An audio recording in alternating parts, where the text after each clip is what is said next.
And welcome to the Redeye stream.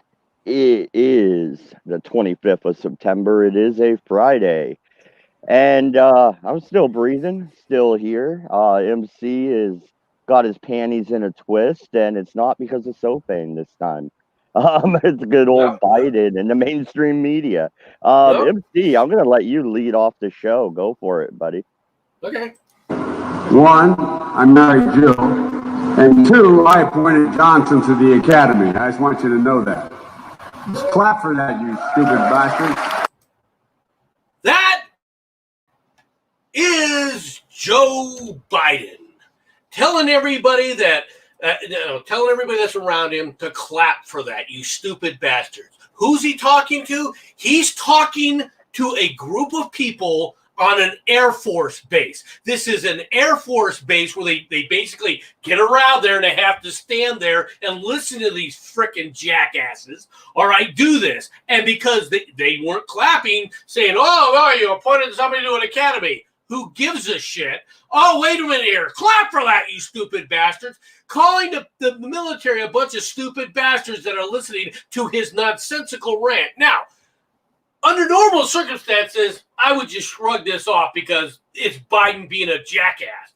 But for 2.5 weeks, the mainstream media peddled a false story talking about how badly the military was treated and how much disdain for the military, all right, that Trump has. This is the kind of disdain that we have always seen from these leftist sons of bitches. Okay, from the Hillary, where she's wandering around going, why the hell are you in my White House in military uniform? To sitting up there going, why did you pick up my kids in military uniform when she was in the White House? That wasn't bad enough. No, we got to listen to people trying to pontificate about how great of heroes they are and how great supporters they are of the military. But in reality, all they want to do is, look, you dumbasses, you do what we tell you. That's the kind of disdain that we truly get from them. Now, the media has had this for how friggin' long? Tell me, Chris Wallace, are you going to ask frickin' Joe about this? And his supposed love for the military? Tell me, when this comes to the debate. Oh, now listen to this. Joe Biden has to take the next 10 days off because he's got to prep for the debate. So he can't be on the campaign trail. All right, he's just got to prep for the debate. I mean, it's gonna be a grueling experience taking the orange man down. No, and yet for 2 weeks, 2 friggin' weeks, CNN, all right, pontificated about how dare you, Trump hates the military. For 2 friggin' weeks, CNN was there, MSNBC was there, Fox News was repeated this nonsense from this salacious, screwed up story from the Atlantic, where four anonymous sources say they heard Trump disparage the graves of the Marines from World War I while they were over there in Normandy. For 2 freaking weeks straight, and they kept going, oh, no, I verified it. They said there's 2 people. I verified it.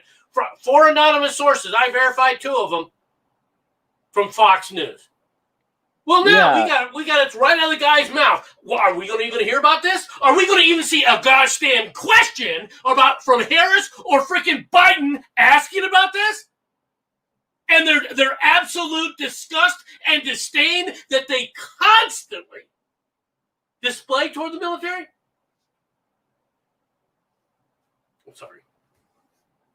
This shit pisses me off. Oh, no, it's fine, and you can continue. I'm just wondering.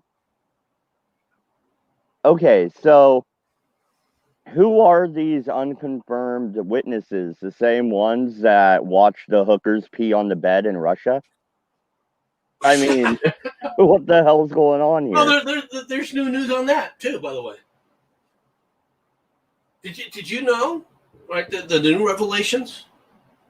All right. Yeah, actually, before the show, I just got done watching the press conference. And damn, I don't know who she is, but that blonde is pretty hot. Sidney Powell? Yeah. I don't remember Sidney noticing her Powell. before. Sidney Powell is the lawyer for General Flynn. Okay, but that's not the revelations I'm talking about. Well, no, there was a press conference, and the media was asking. I thought it was his new press secretary, but I might be wrong. But asking her questions, and they brought up the fact that the FBI had to do a last minute rush on getting the info for Russiagate, and it really was they knew they knew that the information was coming from somebody that was considered a enemy of the state, basically, that it was probably fallacious and fake to begin with. It went so deep that a couple of the FBI agents went and got insurance in case they got sued. They have insurance for FBI agents like that. That's worrisome. I kind of looked at that with kind of surprise, and yeah, it's real. It's real insurance. They did do that, but it's not. That's not all. That's not all. The guy. All right. What this is about is the main source. All right. That Steele used for his Steele dossier. Okay, is a Ukrainian. Okay, and he was a Ukrainian that had been that they had investigated for his ties to Russia, and they believe that he had tried to set up a spy ring for the Russians in the United States. Okay, and they knew that this guy was the source Steele used. They knew everything about this before they launched the investigation, including the whole Carter Page bullshit. Right? Oh, but we're not done. Because it just so happens that this Ukrainian Ogolev, or whatever, however you say his friggin' name, you know who one of his good buddies is? Please say Putin. Please say Putin. No. Why? No. Why? What a surprise! It's Lieutenant Colonel Alexander Vindman. Oh, that name. I know who you're talking about, but why do I know it? God damn it. He was the big hero of the impeachment hearings. You know, the Alexander Vindman, the decorated soldier who was standing up, who had to run to the whistleblower because of the Trump's phone call disturbed him so much. Oh my God. Is this like those videos that are popping up all over the place where liberals are now wigging out in their cars? Okay. I know this is a sidetrack a little bit, and we'll get back to what you want to talk about here. But one of these liberals is going to get into a fucking car wreck when they're screaming at their phone driving down the road, right?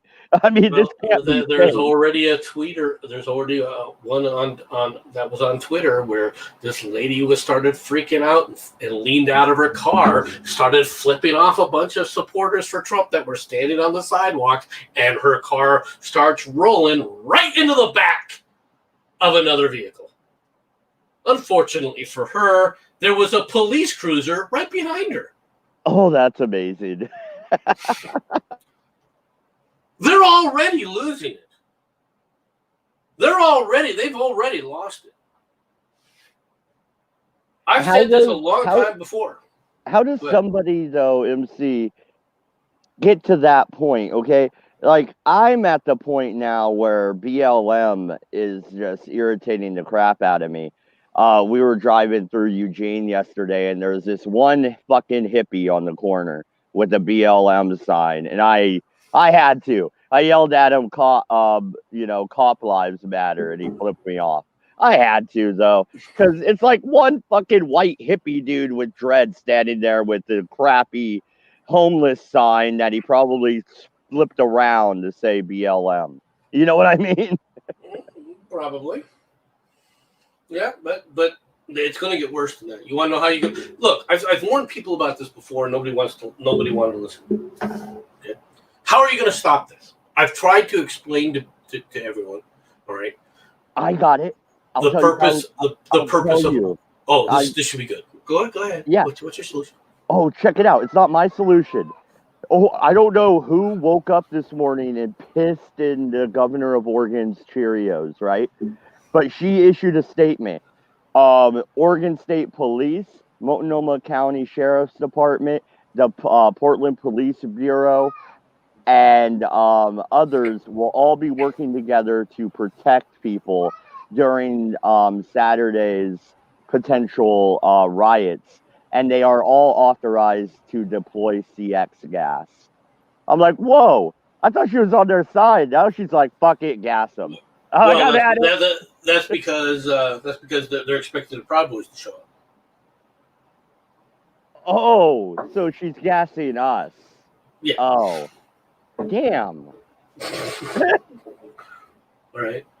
Yeah. She's all about doing this. But no, if you want to know what's gonna happen, how this is gonna end, the only way that this ends, I tried to explain to people before.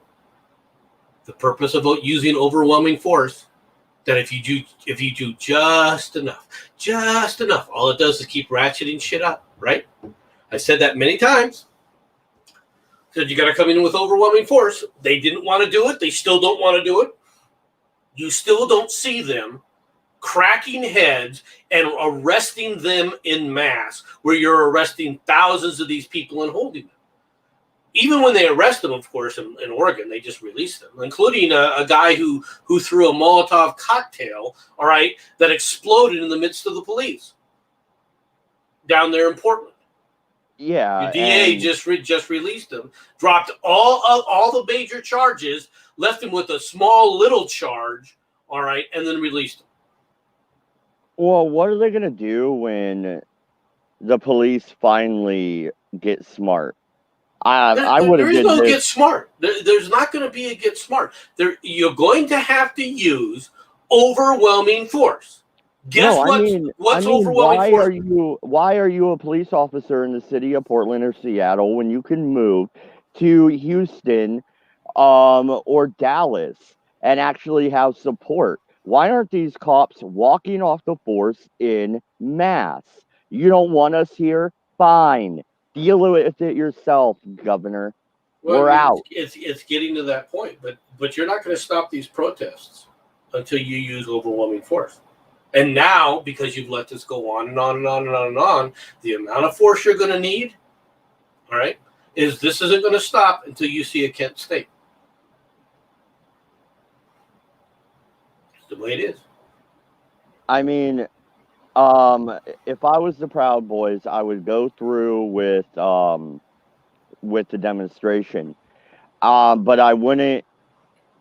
I would do a candlelight vigil for the state of the country, and I would not be armed. I would walk without tiki torches or any of that other bullshit. The last time somebody walked without being armed, all right, in Portland as through one of these situations, all right, is they were freaking assassinated by one of the BLM people. Yeah, but if everybody sticks together, you go in mass, candlelight vigil, hell, do the fucking bagpipes and everything, and have speeches about the state of the country and civil unrest and how it's all bad. You're not going to be allowed to do that. You already know it. You already know that the leftists are going to start violence, right? And you know they're going to bring freaking equipment. They're going to bring weaponry. They look at what happened in Louisville. Look at what they're claiming. Look at what they're rioting for in Louisville. And I blame the moderates. Because this bullshit about I've said this from the very beginning. What are you going to charge the police with? And so as the real facts come out in the case, where, it wasn't a no-knock warrant, it was a regular warrant. They did knock, according to other eyewitnesses, okay, before they went in. The Breonna Taylor's boyfriend opened fire. Breonna Taylor wasn't in her bedroom sleeping, coming out. She was basically being used as a human shield by her boyfriend, who, according to many of these links that I've seen, is a convicted felon and isn't authorized to own a gun to begin with. Yeah, the warrant was on him, or no, the warrant is it's a search warrant. We're searching for drugs. It wasn't an arrest warrant. It was a search warrant, which means they're allowed to go in and search. Did they find any drugs? No, they did not. After the incident, did they find any narcotics? No, they didn't. That needs to be said then, but they still have the right to initiate the warrant. I'm not disagreeing with you. We are a nation of laws, or at least the warrant was initiated. Whether you like the way the warrant was initiated or not. All right, I don't like the way the warrant was initiated. I don't like the way the warrant was carried out. I think the police department's procedure to allow police officers in civilian clothes, all right, to exercise a warrant, a search warrant, is ridiculous. There's no reason why they should not have been in uniform. Okay, they should have, and they should have had that. But that comes down to police protocols. That comes down to police things, things within the police. But that doesn't mean them doing something stupid makes it illegal. And yet, what are they doing? Well, they need to arrest those people for murdering Breonna Taylor. Breonna Taylor wasn't murdered. Okay, and if you can't get that through your head, if you're going to go on ESPN, Jalen Rose, and say the police murdered Breonna Taylor, those police officers right now should sue the holy hell out of you and out of ESPN and sue them into oblivion. In fact, the police union should do it. Because it's about time people stood up to this kind of racist bullshit that these people spew on a regular basis. Well, yeah, I tend to agree with you, and there's a couple other examples that I would like to bring up. But before we get too far past it, the left has been playing the optics game for decades, okay? We got to play catch up. And the thing is, the optics of Antifa and Black Lives Matter surrounding candlelight vigil and disrupting it and causing mayhem. How can you even MSNBC defend that? The MSNBC won't show that any more than they'll show clap for that, you stupid bastards.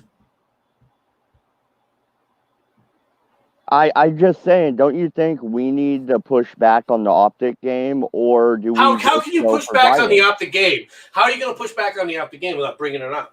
All right, you got to sit up there. You got to sit up there and trust people to actually do this. Before you can push back on the optic game, you've got to have the ability to get the optics out there. Okay, if you think that the mainstream media, if you think Fox News, if you think that these other news services are going to play this stuff, okay, on their own, ain't going to happen. Okay, so you have to do a kind of setup in reverse. The thing is that you don't really need to, because see, the American people no longer trust the media. All right, that's the good part. The mainstream media no longer trusts the media. The problem is now is you can't even convince, because there's one group, everyone's looking for their own viewpoint. Okay, so if I'm a neo-Nazi, I go to the neo-Nazi side of whatever is out there for YouTube, all right, and that's all I watch. And if I'm a hardcore Marxist leftist, all right, I'm going to watch Marxism 101 TV on YouTube, all right. So they only see what they want to see, and people like Twitter and people like Facebook, they make sure to increase the chances, all right, that there is no crosstalk, that the bubbles remain insulated and insular. That is a very good point, but the fact remains our side does the same thing. I mean, looking in the chat, there's only a few people in here, but I didn't set it up hours in advance. But Moon-Based Radio's here all the time. He watches your show. You got Pinoid here. I mean, you have our bubble does the same thing. And I'll tell you why. I try to watch the Young Turks and see what the other side is thinking, but they're so batshit insane. All I hear is squealing and screeching. I can't watch it. There's no intellectual property there. I mean, I'd much rather watch Ben Shapiro. I don't watch either one of them. Yeah, that's funny. I don't watch either one of them because they're both got their own problems. But it's not that I dislike Ben Shapiro in and of itself. All right, I do think that he goes a little bit overboard, and his analysis, in my opinion, lacks some coherency. That goes true of other people that I do watch. For example, Sticks Hexenhammer and Tim Pool, who I constantly rail on from my show, right? Mentioning some of the dumbass shit that they talk about, right? But yeah, the optics are going to be there, but the problem isn't the optics in and of themselves. The problem is distribution. You're acting as if the people on the conservatives don't say things that are coherent, and don't say and that somehow the Democrats, especially the leftists, don't say incoherent shit. You just saw an example, all right, of incoherent shit coming from frickin' Biden that hasn't seen the light of day, that they're not going to. All right, I watch leftists all the time. That's because you got to dodge them on the street, Penoid. Anyway. Yeah. He's driving. All right. All right. Anyway, it's a joke. The joke, folks. It's a freaking joke.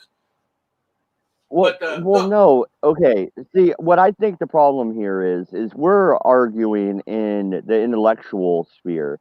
They think it's 1776. Okay, they think they're the Sons of Liberty. All right, and we got to recognize that, because if we just let them continue to rebel rouse, then they will get their fucking way. Well, gee, who It's been shown through history. Who was saying you needed to put a stop to this for how long? The problem is that ship sailed. It's too late for that. There's a civil war coming, and the civil war is on its way, brought to you by the moderates, because the moderates, when the conservatives are saying, look at what they're doing, think about what they're doing, we're too busy walking around in their moral freaking high ground and virtue signaling, going, pox on both houses. A pox on both houses. Both sides are the same. La, la, la, la, la. Look at me, I'm so moral. Because I'm in the middle. I'm morally superior. And from their moral high chairs, with their little binkies in their mouths, they let the left continue to do things based on theses rather than actual thinking logic. And we're not wrong, Penoid. Damn stupid monkey.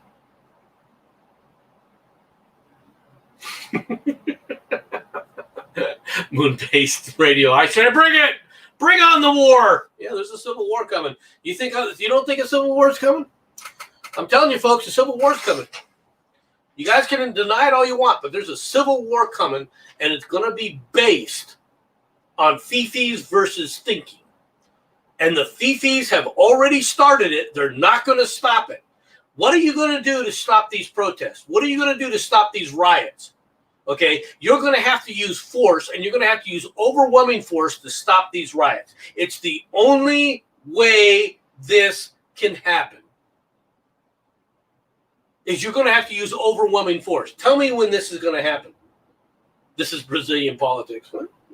Well, we'll know when one of the conservatives gets stabbed. The problem is, at this point, the middle ground is too far to the left because they joined them in the theses game, Oz. They didn't want to actually have an intellectual discussion. They were too busy morally laughing at the other side, playing the pox on both houses. Look at me. My theses say I agree with some liberals and I agree with some conservatives, so therefore I'm better than you. It's the same elitist mentality of the left, in my opinion. I'm going to go ahead and throw the link out there if anybody wants to jump in and join us and add to this conversation because I disagree, Pinoid. I think the left believes they are the Sons of Liberty. I think Antifa and the homeless camps that they're based out of are the new taverns and pubs that the Sons of Liberty operated out of. They clearly have a network, just like the Sons of Liberty had, and they clearly have an agenda. And they are the what, 2%? And they are going to shove 98% of the country into civil war. I honestly believe that. Well, they're going to be if you think that you're going to stop these riots anytime soon, you're just kidding yourself. And it doesn't matter who gets elected, by the way. It doesn't matter how this election turns out. These riots will not stop. I'm telling you right now, these riots will not stop until you have a Kent State situation.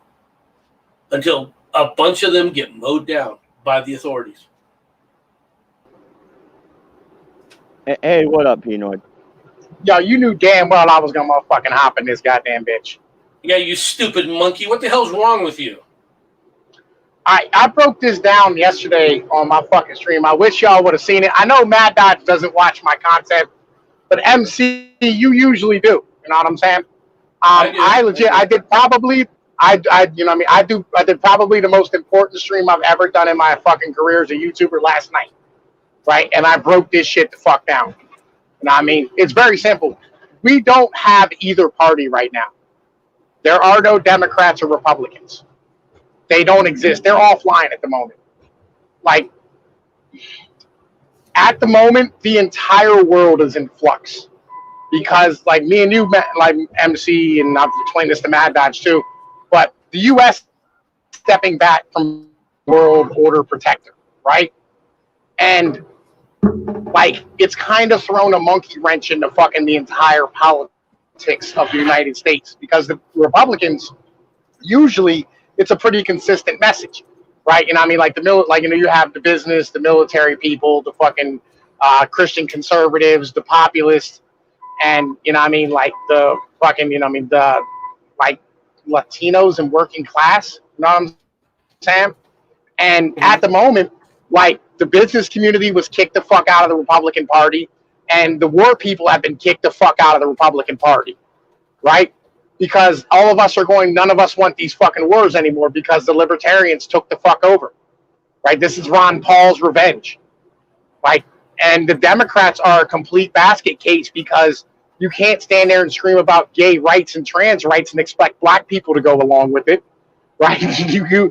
You can't sit here and expect, you know what I'm saying, the fucking white single class moms to sit here and fucking be for all the goddamn bullshit taxes that are going to be paid for, you know what I mean, fucking the black people and, you know what I mean, the fucking gay lobby and shit.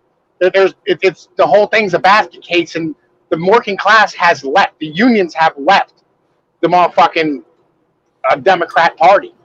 And nobody really, like, neither one of these fucking parties are online right now. And so, like, you know, you have a problem with unengaged voters, they do what Brazil does. They start a fucking race war. It's that simple. And that's what they did. Well, Brazil, we're not Brazil, all right, but we could come down to certain aspects of it. It's going to get very nasty. It's a tactic.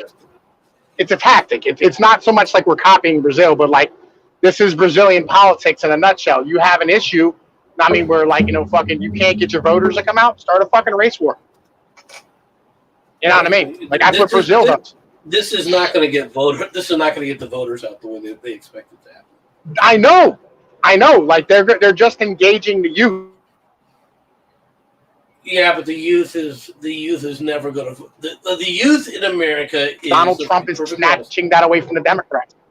Well, but the youth in America, for the most part, is the same youth as it's always been. It's been lethargic, it's been self-centered, and they don't sit up there and go out of their way for anything. As they've always been. I don't know, MC. They said, I believe in 2018, 2019, that the new group of voters that are turning 18 this cycle are actually the most conservative in generations. Well, they can be the most conservative, but it doesn't change their voting patterns. Their voting patterns in 2016, the youth vote was no larger than, as far as the percentage of what was available, that it's ever been. And what's worse is there's fewer and fewer youth being born anyway, so their input, per se, is becoming less and less and less and becoming more and more marginalized anyway, simply because of the demographics. Okay, so if they're wanting an open revolution, then why are they even worried about the Supreme Court justice? Right? They don't want an open revolution. That's true. They don't. They think that They think the revolution is going to be them walking in the street protesting. No, that'll be the revolution. No. They don't want a revolution at all. They don't want shit to change. They just want them to get out and vote. They just want these fucking kids to get upset enough to fucking go to the poll. No, we're talking about the youth themselves. We're not talking about the power players to beat. Okay, we're talking about the youth themselves. Even the youth don't fucking know shit. They're fucking retarded. None of them like actually act. But the youth does want a revolution. Okay, wow. What was that? Oh, of course the youth do, because the youth have major problems right now. I mean, the youth have a massive fucking issue with as a whole, and they rightfully so are fucking upset about it. But the problem is they don't know who to fucking blame. Yeah, they need to learn who to blame, which is themselves. They've been taught. No. They have not been taught. No. I'm sorry, Pinoy, but they have not been taught self-responsibility. No, you're wrong.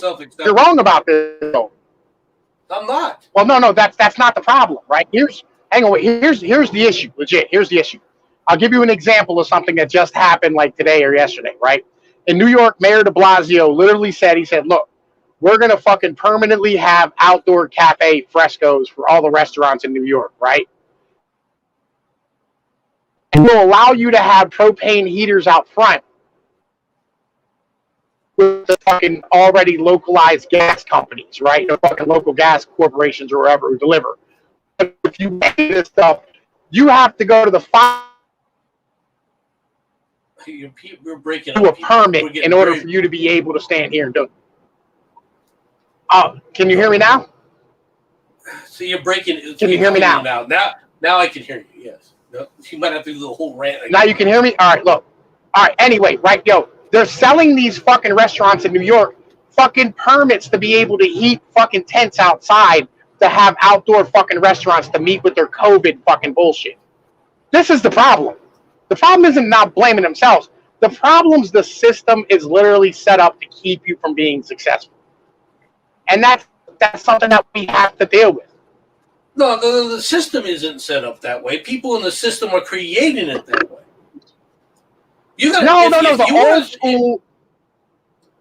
The old school regulations, right? Like the fucking bullshit of you have to have a permit for it. You have to have a fucking regulation for that. You can't do this. Like it all adds up to end up being to the point of where it's holding down the youth in order to fund the fucking legislation to pay for pensions for the old people. Which is exactly what Marxists do, which is exactly what leftists do. So why is it that the quote unquote youth, all right, are supporting leftists? Well, no, and that's a good connection to a story out of California. Governor of California says by 2035, all gas-powered vehicles will be banned. You must do electric, guys. How much did Tesla fucking pay him off? Oh, it has nothing to do with Tesla. These are utopian dreams, all right? And legit, fucking like the battery technology is like 20 years away from being actually fucking viable to be used in a fucking large truck. So it doesn't matter what the fuck they say anyway. Battery technology isn't going to is what 50 to 100 years away, all right, from actually being able to store enough of electricity efficiently. What difference is it? Yeah. Well, and it's a half-assed regulation, and I'll tell you why. Because he says you will no longer be able to sell, so there'll be no Corvette 35 Corvette in California. But if you have a 2034 Corvette, you can still go buy gas. So really, everybody's just going to buy classic. They're all going to just stick with the older cars. The used car market's going to go through the roof. Well, Tesla says that in the next 3 years they're going to have a car that costs $25,000. So we'll see if he delivers on that promise. You know what I mean? As far as I'm concerned, Tesla's about to get. Tesla has about 2 years worth of funding yet left, and it's over with. Like in the next 2 years, the cost, like legit, the cost of fucking revenue, the cost of fucking credit is going to quadruple. So like, I don't know. You know what I mean? Like he might not have the money to be able to continue to just run, you know what I mean, 1,000% fucking or 1,000 times fucking earnings on his fucking stocks. People aren't just going to pile in looking for fucking yield. You know what I mean? No, I understand what you mean, but the thing is that his biggest pie has always come from the government. When it comes right down to it, it's governmental revenue that he gets a lot of money straight from the government. There's a lot of that subsidized. Those taxes are over with. Not taxes. This is straight freaking. These are grants that he's been given. These are contracts he's been given. Yeah, but they're not for the cars. Part of that goes with the SpaceX program, though, right? Yeah, like a lot. That's what I'm saying. These aren't earmarked for like fucking SpaceX, the Boring Company, fucking intelligent cloud data shit. You know, all Tesla does is sit up there and say this is for dual use. So therefore, he uses those funds to sit up there and cover in the cars. Okay. Right? Okay. I've already seen that. Look, listen to me. He by market share, right, or by market cap, right? By market cap, Tesla is bigger than fucking Toyota. It's bigger than Exxon. It's bigger than GM. I'm getting some questions in the chat. All right. Wait a minute. So, update on the current situation. I am still at my mother-in-law's. I'm still in a tent. I went down yesterday and got on a list for help with housing. Yeah, that's right, Pinoid. They put me in the fucking Section 8 waiting list. I'm not happy about it, but when you got... What is that, like 3 years long? 4 years long? No, the disaster jumps us to the front, right in front of the people that have been waiting for 3 or 4 years. Which like, is yo, kind of messed Hi, up. Batman. It's 11 years long. Yeah, they're jumping. Why aren't you at your dad's house? Dude, I can't. My wife's not going to go down there, and I'm not going to divorce my wife. Okay, child support alone would murder me. So it's not going to happen. She wants to stay in Oregon. I have to deal with it. But yeah, no, it's free housing down there, and you could have a piece of land that's y'all's. I know that. Believe me, I've had arguments. This is not the forum to take that up. Yeah. But you're gonna get him killed. He's gonna be a statistic. Yeah.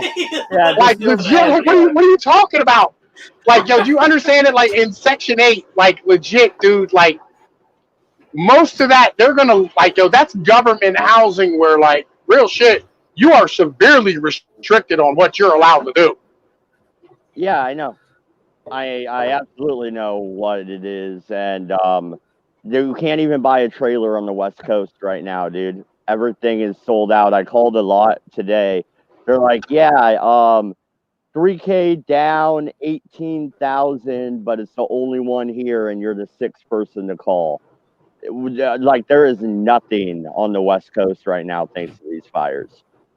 Yo, so again, you need to sit down and really have a conversation with your wife and go, yo, look, bro, like we're gonna have to leave here. It's too expensive. We need to go, and we have a place we can go that's safe, and it has land, and the kids can grow up and have, you know what I mean, like be in the country and be happy, and we can restart our lives. Pinoy. You are saying that. Now, think about what you're saying here, right? You are telling Mad Dodge to reason with a woman. No, like, yo, I'm telling Mad Dodge to make the executive decision and take his wife and kids down there. Just get in the fucking car and go. tell her you're going to go for ice cream. Tell her you're all going for ice cream and you're treating and like just fucking like, yo, get on the highway and don't stop. Oh, it's an Oregon. The highways are closed. So he'll hit a protester. I'm pretty sure they're open by now. Like, yo, it's been a while. The highways are open. Get moving. Just get going. You know, like, yo, don't slow down. You know, they won't be able to get out of the car. You know what I mean? And by the time you stop, you'll be far away from Oregon. And, like, you know, they'll be like, where are you going to go now, bitch? You know what I'm saying? And she'll try to fight you. And you just fucking throw her in the trunk and keep going. He'll be in California. I will not be in California. Thank you very much. No, what it is it's a program through Section 8. They run their own townhouses and stuff like that. But it is what it is, man. You know what Section 8 used to be? Section 8 used to be how you got out on a crazy freaking warrant from the military. Yeah, I know, man. Yeah, I know. But yeah, we're going through that route. I have a little bit of money to GoFundMe's at $1,500. The link's down below if you guys still want to help. If I could just get into a place without having to go through the government housing program, that would be ideal. But at this point, I'm gonna do whatever I have to. You know, it is what it is. Yeah, I was gonna tell you, like, how, like, I was gonna give you money if you went to fucking New Orleans. I'll give you money if you go to Louisiana. New Orleans, that place floods every other year. Or like Louisiana. That's what I'm saying. You know what I mean? Like, I will give you bread if you go to Louisiana. That's my mentality. And Sherardi has now invaded. Of course, she's still muted, as she should be. I don't care about Sherardi. Shut the fuck up. Yo, Sherardi, your pussy stinks and your breath smells like dirty underwear. You foul bitch. Dude, I don't give a flying fuck what you say. I'm not here for you. I'm here to tell you to shut the fuck up. I'm here to tell MC to shut the fuck up. And I'm here to tell Dodge not to tell his wife a goddamn thing because he ain't gonna listen to him anyway. That is all I had to say. Bye. Bye. I didn't even hear anyway. I had to. Yeah. Anyway, right. Yeah, like fucking. Yo, Mad Dodge. I know, like, you know what I'm saying. How do I put this? I know you like Steven Crowder and Ben Shapiro, right? But you should probably come listen to my streams. They're way more informative. What the fuck he says. I actually, I don't sit there and talk in there a lot. I actually usually do watch your show. Yesterday I was busy, like I said. Amanda, hi. How are you doing? It's Amanda Wolfchild. Everybody say hi to Amanda. What up? Now, Pinoid was trying to convince Mad Dodge Amanda just because you came in late. Pinoid was trying to explain to Mad Dodge that he should calmly and rationally analyze the situation and kidnap his wife and kids, throw them in the car, and drive to Louisiana. You know what's funny, though? Yesterday, because I'm telling you, me and her have been having this argument. Yesterday, I'm like, yeah, I'm just going to slip you enough rupees to knock you out until we get there. Why would you admit that online? It was that ideology, right? Like, I will give you money for the rupees, all right? Like, legit. Oh my God. I'm not part of this conspiracy. All right, FBI and everybody else listening to this right now, I'm not part of this. Oh no, is Agent Zarrillo watching? Oh, we're in trouble. Yo, I was just thinking about him today, legit. Like, I was thinking about making up an alt account and like going over and like fucking just harassing the shit out of some of these dudes who bother the fuck out of me with their, you know what I mean, fucking conservative bullshit. Well, you haven't bothered me with it. You can't say that I'm not a conservative, can you? No. Well, you're a neocon. It's a different. I am not a neocon. That's a bunch of bullshit. I actually want to talk about that. If you want to call me a paleocon, I'll accept that, barely. All right, but there is no way I'm ever a neocon. MC, what do you want to do? You are a neocon. Oh, wait. What do you mean I'm a freaking neocon? How am I a freaking neocon? The answer to every fucking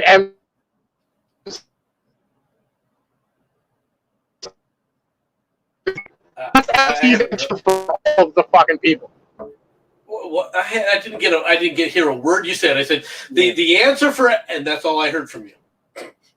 Yeah, the answer for all of your geopolitical questions about other countries are bomb them. That makes you a neocon. Pretty sure. That is not my answer for all of them. That is my answer for some Except of this Israel. shit. Well, MC, we all know what those initials stand for. Massive chap.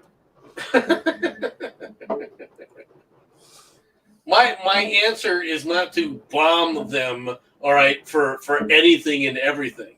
But that's my answer for a bunch of back-ass. Yeah, no, seriously, MC, yes it is. No, it's not. Well, it is. No, see, Hold on a second. Hold on, I'll admit Batman, right have I ever suggested bombing Paris?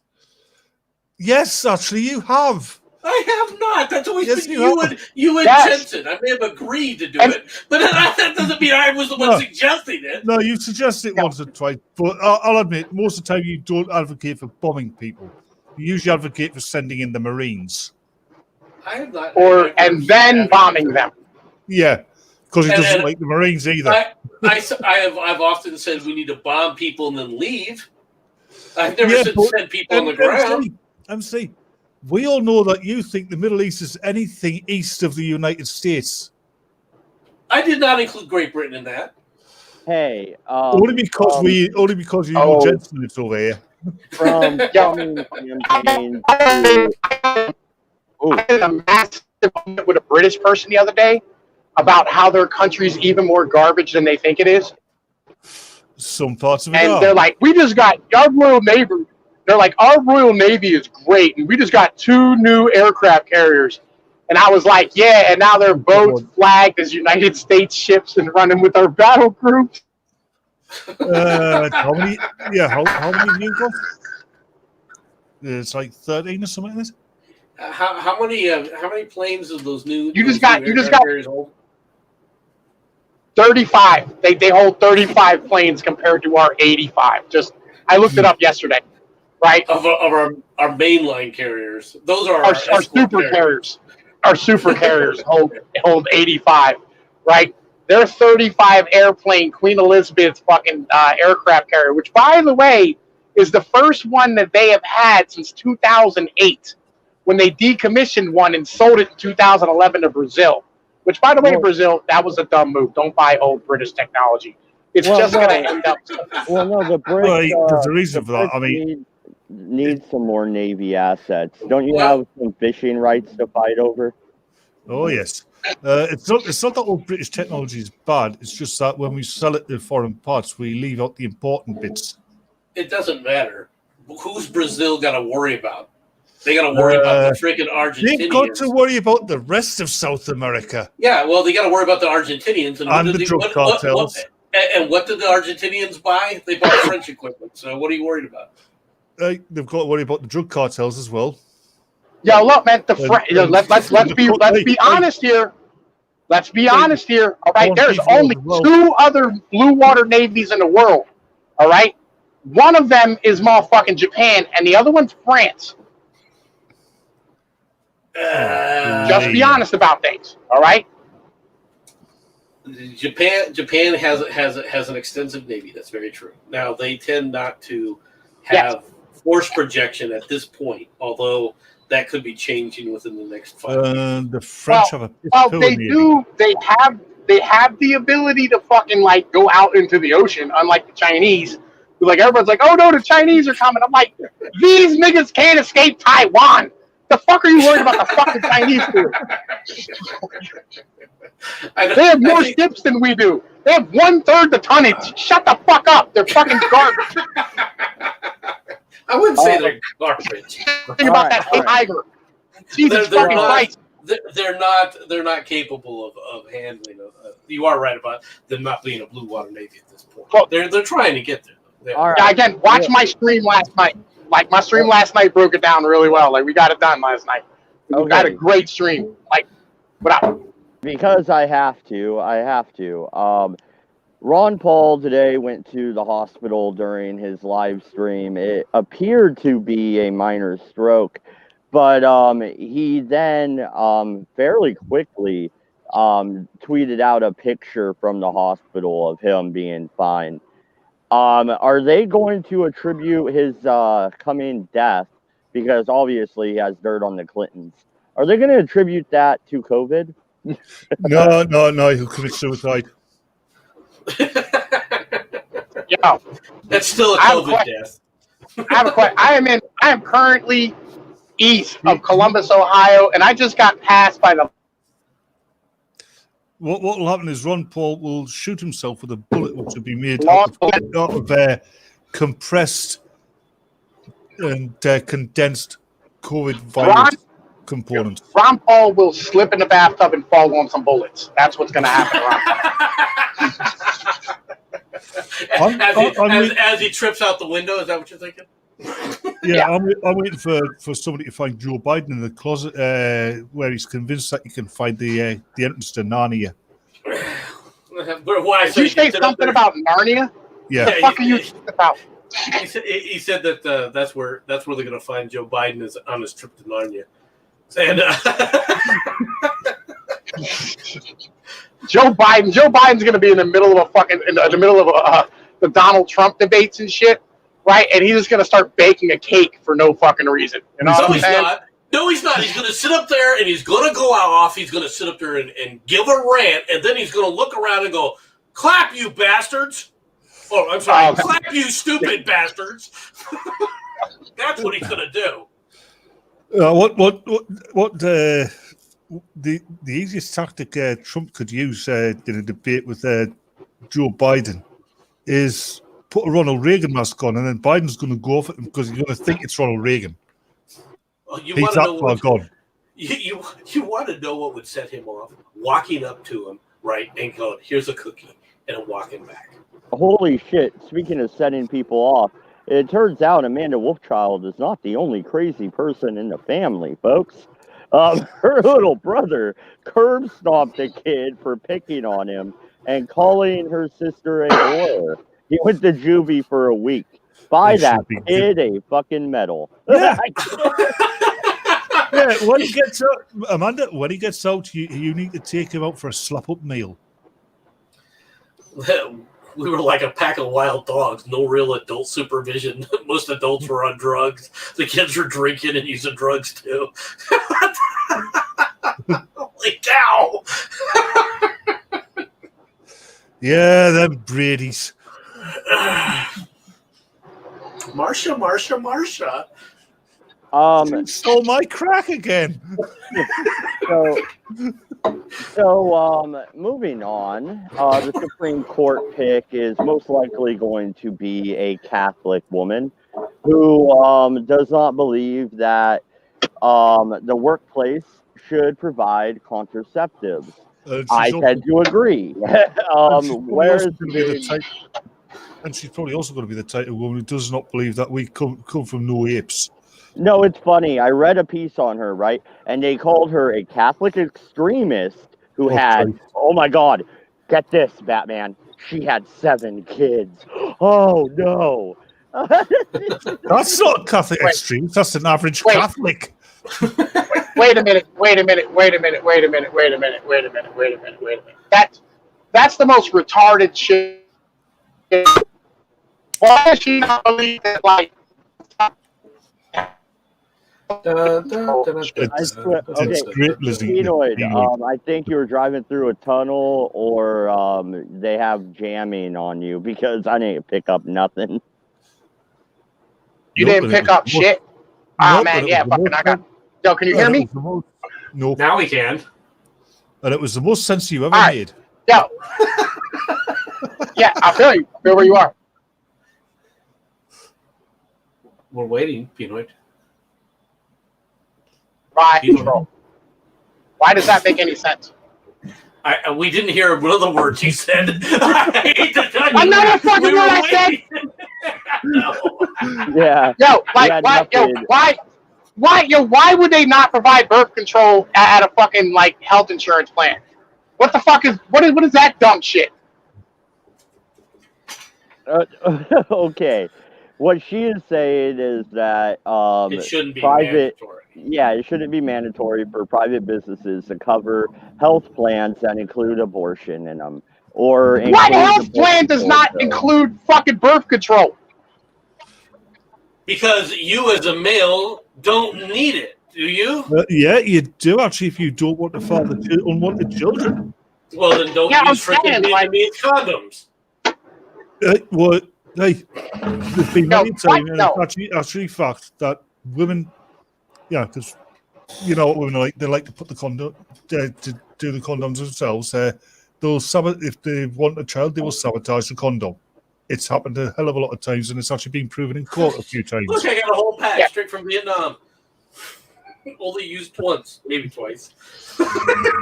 I mean, like, yo, legit, why, like, what? Like, that is the dumbest shit ever. Like, yo, just get good insurance. Good insurance covers health, and they cover birth control and surgeries and doctor's visits, by the way. Like, just get good insurance. She's not saying that you can't do it. What she's saying is that the government shouldn't be mandating that businesses do it. It shouldn't be mandated. Understand? Really speaking, it should be an optional clause.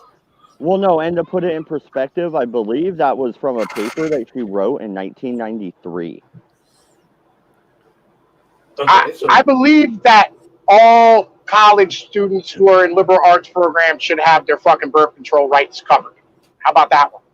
I think all people that are taking feminism 101 should be sterilized permanently. I don't think they should. No, they shouldn't be sterilized. They should just be lobotomized. Well, sterilized, lobotomized. That's nice. Some of them are perfect, intelligent. Yo, I got brainwashed. So lobotomize them. I got a solution. You can have the genes, but you can bring the children up correctly. Yeah, Amanda Wilchild's right though. It said it's if you get a specific insurance for family planning stuff, you might have to pay for more for the package. All right, it's just a matter of they don't want to make it mandatory, saying you have to do stuff. And this all stems, to be honest, from a case where a convent was being told you have to pay for birth control. And they were like, "What?" a bunch of Catholic nuns have to pay for birth control? No. Well, was that an edict from the Pope, was it? Well, with this Pope, you never know. He is rewriting the Ten Commandments. Yeah, he was flipping people off the other day. There's a great picture of him. He is also a big I am totally serious. I am totally serious. I'm not joking. MC, he is also a big fan of Islam. Yeah. Okay. I'm a big fan of Islam. You know what I'm saying? I agree. We should put all bitches in carpets and then duct tape fucking sandwiches. Hey, Pinoid, can you just wait until the simian flu runs its course and your people take the earth over? No, look. Take the marshmallows out of your mouth. I can't understand what you're saying. Good. It doesn't matter. Can you speak English? Yeah, you don't. Can you stop speaking robot, Tom? I'm sorry, man. Ohio is retarded. I'm sure he said something about find the astronauts.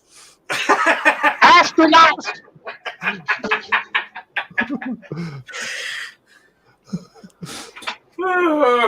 I mean, and maybe nuns need birth control. Like, you know, they be fucking a priest and shit.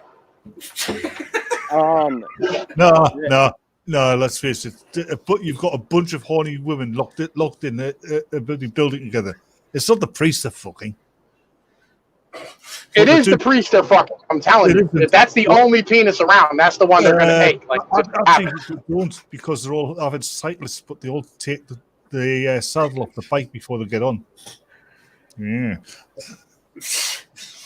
All right. You said something about a tandem bicycle. I don't know.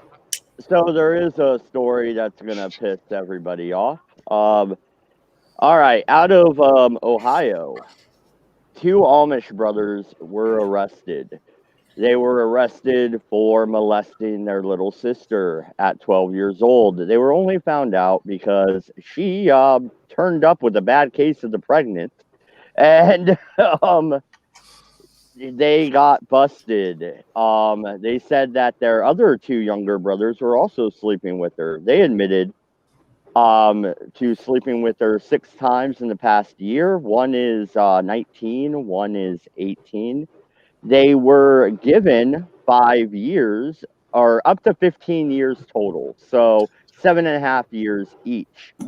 Then the sentence was suspended and they both get 5 years probation. They have 30 days to pay a $250 fine. No. They need to do 100 hours of community service in a year and register with the Ohio Sexual Offense Board. I think Personally, I think what should happen is they should be tied to 2 teams of horses which are slowly walked apart. Yeah, the prosecutor was very upset with this ruling, but he did go on to say that they are very immature for their age and they would be eaten alive in the Ohio prison Doesn't system. matter. They may be immature for their age, but they're beyond the age of criminal responsibility. Therefore, they are responsible for what they did. Just like the rioters. Yeah, I literally don't care. Like, fucking the community has their own ways of dealing with this shit. Let them deal with it. Let's see, Penoid understands it. There is a growing shut up, MC. There's a growing movement to normalize pedophilia in Western civilization. It's disgusting. It needs to be burned out. Well, here's where I'm at. The proper fucking actual reaction to this is not going to be done by the courts. All right? Because the proper reaction to this is to physically fuck these motherfuckers up properly and possibly castrate them. That would be the proper response to this, and it's not going to be done by the courts. I've told MC and I've told Mad this. It was back in the late 70s when I was still a kid. Somebody found this wooden door floating down the River Wear. They pulled it back, and there was a guy screwed to the underside of it. Obviously, he drowned. There was a guy who was wanted for child molestation. Obviously, concerned parents had gotten a hold of him, screwed him alive to this wooden door, and placed him face down in the river, and just left him. So, what you're saying though, Penoid, and yeah, Batman, I do remember you telling me that story, and well deserved. But Penoid, you're referring to something else they referred to in the article. They said that normally these cases never even make it to the court. The Amish community deals with it themselves. Are we going to allow these autonomous communities to self-regulate? Because if you allow the Amish, then you need to allow the Islamic as well. Yes. Yeah, I'm cool with it. You're okay with Sharia law? Yeah. You're insane. So you're okay I literally don't care. I don't fucking care. Legit. Let me regulate my community too. Real shit. I don't want to be under y'all stupid fucking laws either. The problem is when the communities come into contact with one another now, isn't it? And you start demanding rights within the community that and forcing your way upon them. You mean within the host community? Yes. Yeah. Well, that's one thing the Amish are not guilty of, where the Islamists are. But still, you have large populations of Amish people in Pennsylvania, Ohio, I believe Missouri as well, right? Yeah. Yeah, Pennsylvania, that's where you get the Amish vampires from, isn't it? More Quakers than the Amish, to be honest. No, Oh, Pennsylvania has more Amish than Quakers. Really? Quakers are Philadelphia people. No. Oh, okay. Amish. Not much difference. And then you have Mennonites. Yeah, I was gonna bring up. And then you have the Mennonites, who the Mennonites are the militarized fucking version of the Amish. Aren't the Mennonites the Amish who? I have a question here, Batman. Sorry. Penoid, what do you mean by that? Because we have Mennonites over here on the West Coast, not Amish. And all I noticed is they kind of look like a cult. They pull up in an old station wagon, all wearing pretty much the same clothes. I mean... Yeah, they're the Amish's fucking bodyguards, and they're the weaponized version of the Amish people. Like, they drive the Amish around, and they fucking protect them with their fucking weaponry and, you know what I mean, fucking politically and shit. Well, then why do we have communities of just Mennonites in Oregon and no Amish? Because I don't fucking know. I'm not really sure how it works out there. Like they have, again, like, yeah, go ahead. They're the advanced guard. Well, actually, they're like the sheiks of fucking India. You mean, yeah, the Sikhs, not sheiks. Sheiks. I don't fucking care. I'll call them whatever the fuck I want. Yeah, right. You say that to their face, you will lose yours. No, I will not, because legit, I have fucking Sikh friends, and they're fucking cool as shit. And me and them I've known them motherfuckers since I was like 7, 8 years old. Say some more dumb shit. I know them niggas. All right, they cool fucking people. Those are the ones you've known since you were 7 or 8 years old. See, the one that doesn't know you, he's going to have you. Yeah, and and we're back to robot. Nobody no fucks. Ain't nobody gonna do no dumb. They ain't pulling no fucking guns on me. They know better.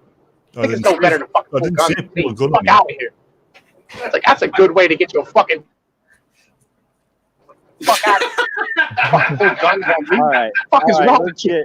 Let's get back on. We can't listen. We can't hear half of what you say. Normally it's the profane one. Is Penoid related to Mad Dog Tannet? I don't know. This is turning into a Saturday Night Live episode.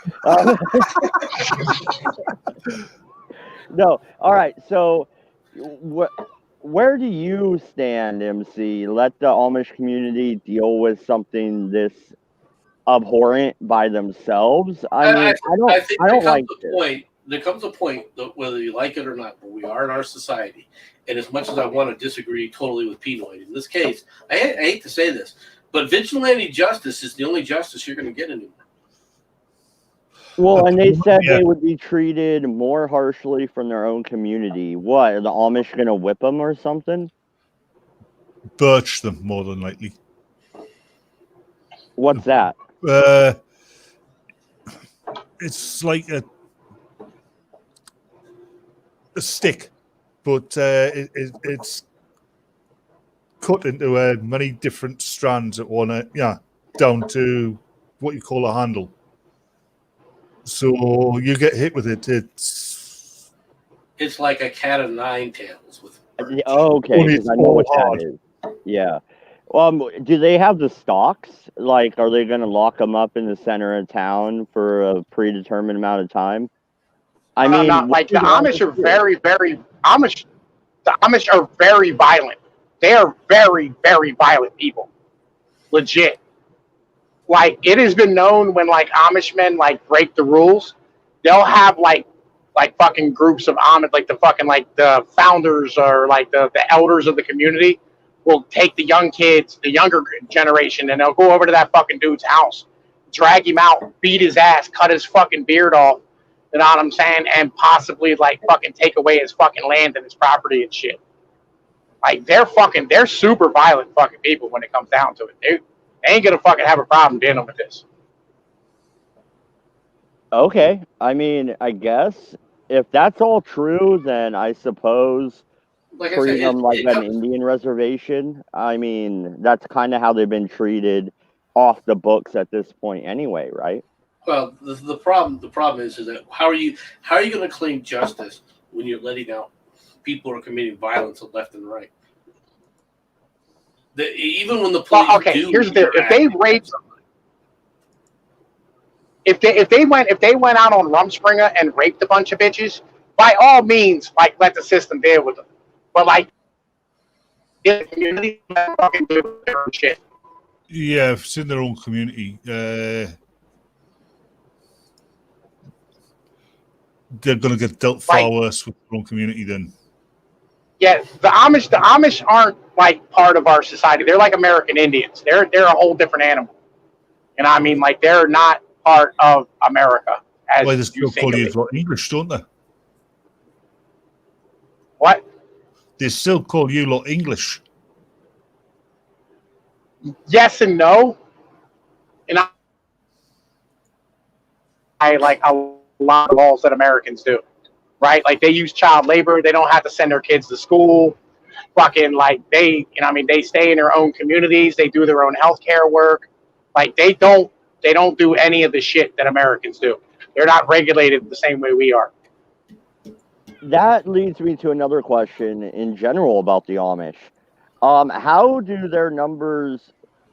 Okay, how are they not inbreeding like crazy? How are they recruiting new members? Okay, so they advertise in the newspaper for guys to come over and fuck their women and impregnate them to bring in new blood into the community on a regular basis. Oh, Mud, this is the birch as it's used in as it used to be used in the Isle of Man.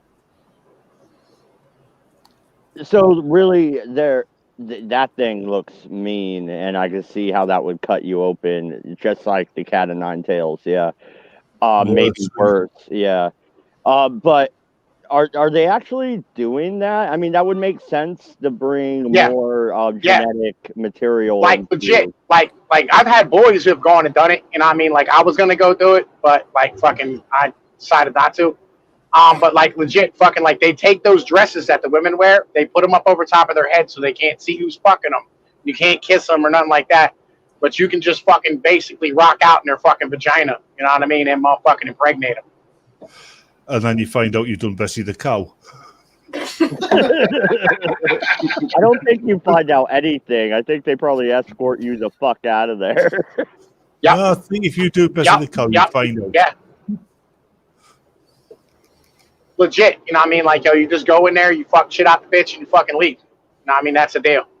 Then they pay you for your services, and you're not allowed back. And they never fucking take anybody for child support. I've got to mention this. Ain't Jack in the chat just said, all I hear when Pinoy speaks is some angry noises. That's all we hear. I don't know. MC, what do you think? Is that a good deal? I mean, you're pretty much a stud at that point, right? To the Amish, you're just like a fucking racehorse.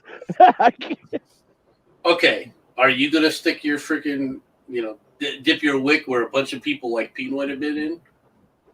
He said he wasn't there, but I get your point.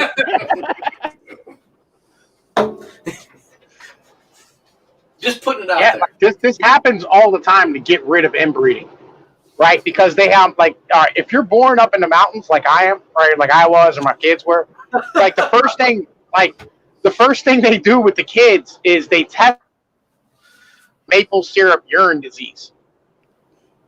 They test to make sure that the kid's not inbred. You're gonna have to repeat that bit. We missed it. Maple syrup urine disease. What the hell is maple syrup urine disease?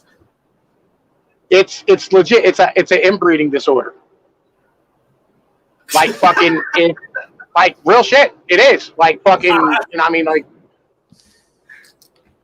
yeah, they give these tests to everybody in the Appalachians. You know what I mean? Because, like, there's so much fucking inbreeding and shit. And they have problems with, like, the kids' kidneys and... Yeah, he's actually telling the truth. Yeah, the kidneys and spleens and shit are not fucking, like, operating correctly. It's one of the first things they test all the kids for out here. Maple syrup urine disease is an inherited disorder in which the body is unable to process certain protein building blocks The condition gets its name from a distinctive sweet odor of the affected infant's urine. In other words, you smell the pee. All right? It is characterized by poor feeding, vomiting, lack of energy, abnormal movements, and delayed development. If untreated, maple syrup urine disease can lead to seizures, coma, and death. How do you think Joe Biden's got that?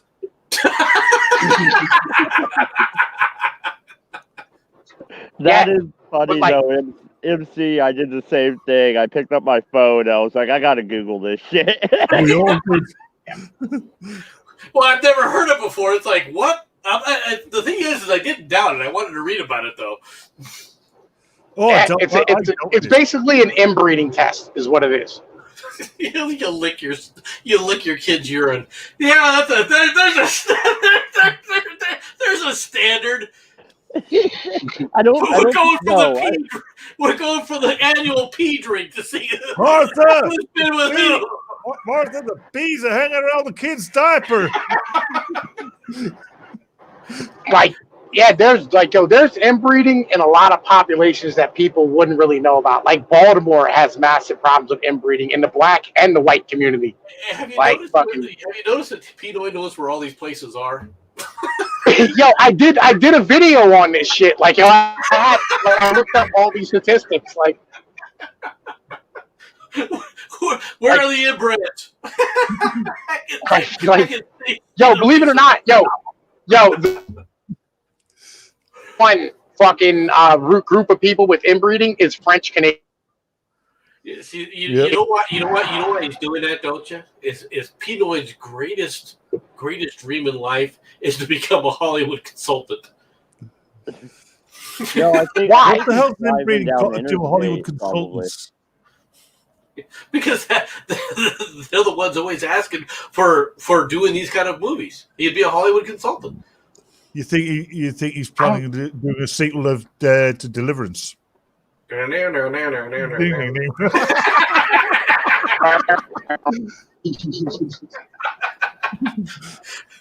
I was surprised it wasn't a banjo test, to be honest. Yo, yes, no. You come out and they play the banjo really, really loud, and if you don't cry, then you're a goddamn inbred. One of the tests will be a strumming test. They've got web fingers and all that. All right. I got another story for you guys. Oh, joy. Man arrested for 1974 murder of a teen who vanished after the Valentine's Day dance. A Texas man has been nabbed in the slaying of a teen girl who vanished after a Valentine's Day dance more than 50 years ago. Glenn McCurley, 77, of Fort Worth, was arrested Monday on a capital murder charge in the slaying of 17-year-old Carla Walker, who was abducted in February 1974. Police said the night Walker disappeared, she and her boyfriend went to the dance at Western Hills High School. They then ended up in a car outside a bowling alley when a man pistol whipped the boyfriend and grabbed her. Her body was discovered 3 days later in a culvert near Lake Benbrook, which was near the bowling alley parking lot, authorities said. Detectives questioned McCurley at the time of the crime because he lived nearby, but there was not enough evidence to tie him to the crime. He looks like a weirdo. I mean, he obviously is, but we had taken his case as far as we could with the current technology. Yep, they got him with DNA. And how old is he? 77? 77. This is a 50-year-old cold case. That's why I wanted to bring it up. So that means if he gets the death sentence, all they have to do to carry out the sentence is creep up behind you with a balloon and a pin. Yeah, is it justice to nab somebody 50 years after the crime when they're an old man and they already lived their entire life? They've still done the crime, the social pay. I agree, but are they, us as society and that girl's family, are they really getting justice? He still kind of got away with it, right? Justice later. Her parents are probably dead by now. Her parents are probably the same age as the killer. Possibly. No, probably 10 years No. older. About 10 years. 20. She was prom.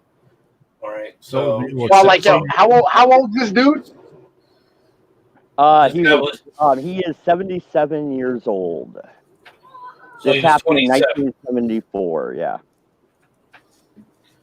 So he was 27 in 1974. Yeah, so Pino's right. The parents are probably dead. Yeah, parents are probably like, if they're not dead, they're like 90 something. But even so, yeah, justice late is still justice. I would like to agree. I'd like to see the cold cases closed. Do you think that this guy's a threat to society still? I do. Put a bullet in his head. I know. No, like I said, like I said, it is age. All you need is an inflated balloon creep up behind you when he's not suspecting it and burst it. He's going to again, like, at 77, this dude is no longer a threat to society. Yeah, he is. Yeah, because no, he's not. You do get some very, especially nowadays. With the advances in general physical health. You hand the nuclear code to Joe Biden, and you don't think he's a threat to society? Okay, all right. Well, that's real quick, Batman. That's a stretch, MC. But I will give you the fact that even a 77-year-old could pull the trigger on a gun. So yes, he could still be a threat to society. Yep. But the thing is, though, it's going to cost us more as a society to hold him than it would be to just put him in a nursing home, right? Oh, okay. So since we're putting more to put him in a nursing home, actually. So since you're putting a dollar amount on it, so why don't you just put a bullet in him? It's way cheaper. This is Texas. They could do that. No, if you want to kill him, and I know the Americans offer the death penalty to be painful, yeah, force him to attend an all-night rave. That would kill him. You actually know it was him. They linked him through DNA. There was a sexual assault committed on the girl as well. Yeah. Out of here. Fuck out of here. Real shit. Question that led to time. No, DNA that's why they arrested him now. They tested. DNA, they opened up the cold case. So. DNA doesn't last that long. Any samples that were kept from then would have. No, and DNA garbage.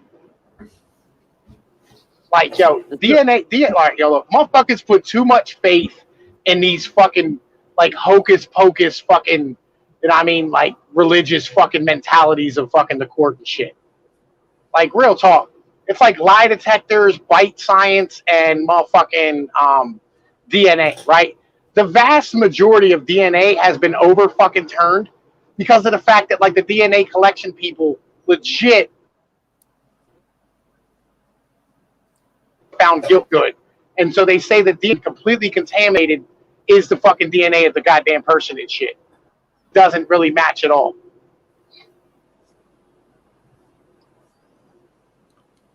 And in that moment of silence, we probably missed something important from what Pinoy said. All right, so I want to get this correct. When detectives reopened the case, they used DNA technology to link McCurley to the crime by creating a genetic profile from evidence taken from Walker's bra, police said. McCurley has been booked at the Tarrant County Jail, where he's being held on a $500,000 bond. Walker's brother Jim, who was only 12 when she vanished, said the arrest brought some closure to the family. Yeah. How did they create a profile out of trace evidence in the bra? From not long ago as well. Point. They were clutching at straws so badly they nearly got crushed when the hay bale fell on them. Well, they don't know. All right, first of all, we don't know what they're saying is evidence in the bra. They could have been a blood spot in the bra. All right. Don't matter. The DNA corrupts incredibly fast. If you left it for a week, it would be unusable. That's not true. It's still usable. It's not necessarily fully stranded. The DNA does begin to break down, but that doesn't mean you can't do testing on it. Yeah, but Well, that's kind of the fucking point. It's corrupted. No, badly. it doesn't. It doesn't work. It doesn't decay the way you think it does. Okay, the strands themselves will break. All right, the strands themselves will break it and so forth. But it isn't. That's not how DNA tests work. DNA tests do not work by saying, okay, here's what the strands are. What it does is it sits up there and says, in the strands you have in this area this much of this protein, that much of this protein, this much of that protein. All right, that's how they identify this. Is by protein sequences that they then say from a volume standpoint. I do have a question. It did not say if the man arrested had any priors. Where did they get his DNA? It also did not mention a warrant to procure said DNA. Did they just watch his house and dig in his garbage? They've been known to do that. Yeah, they've been known to give people a drink of water and keeping the cup and then taking it from there as well. Yeah, if they let you smoke in a police station, you guys, especially nowadays, they want your DNA. Don't take the fucking cigarette. It's all right. Maybe in It doesn't matter.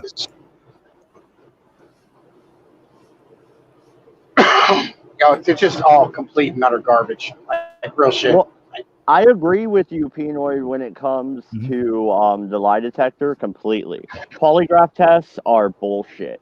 They are complete bullshit.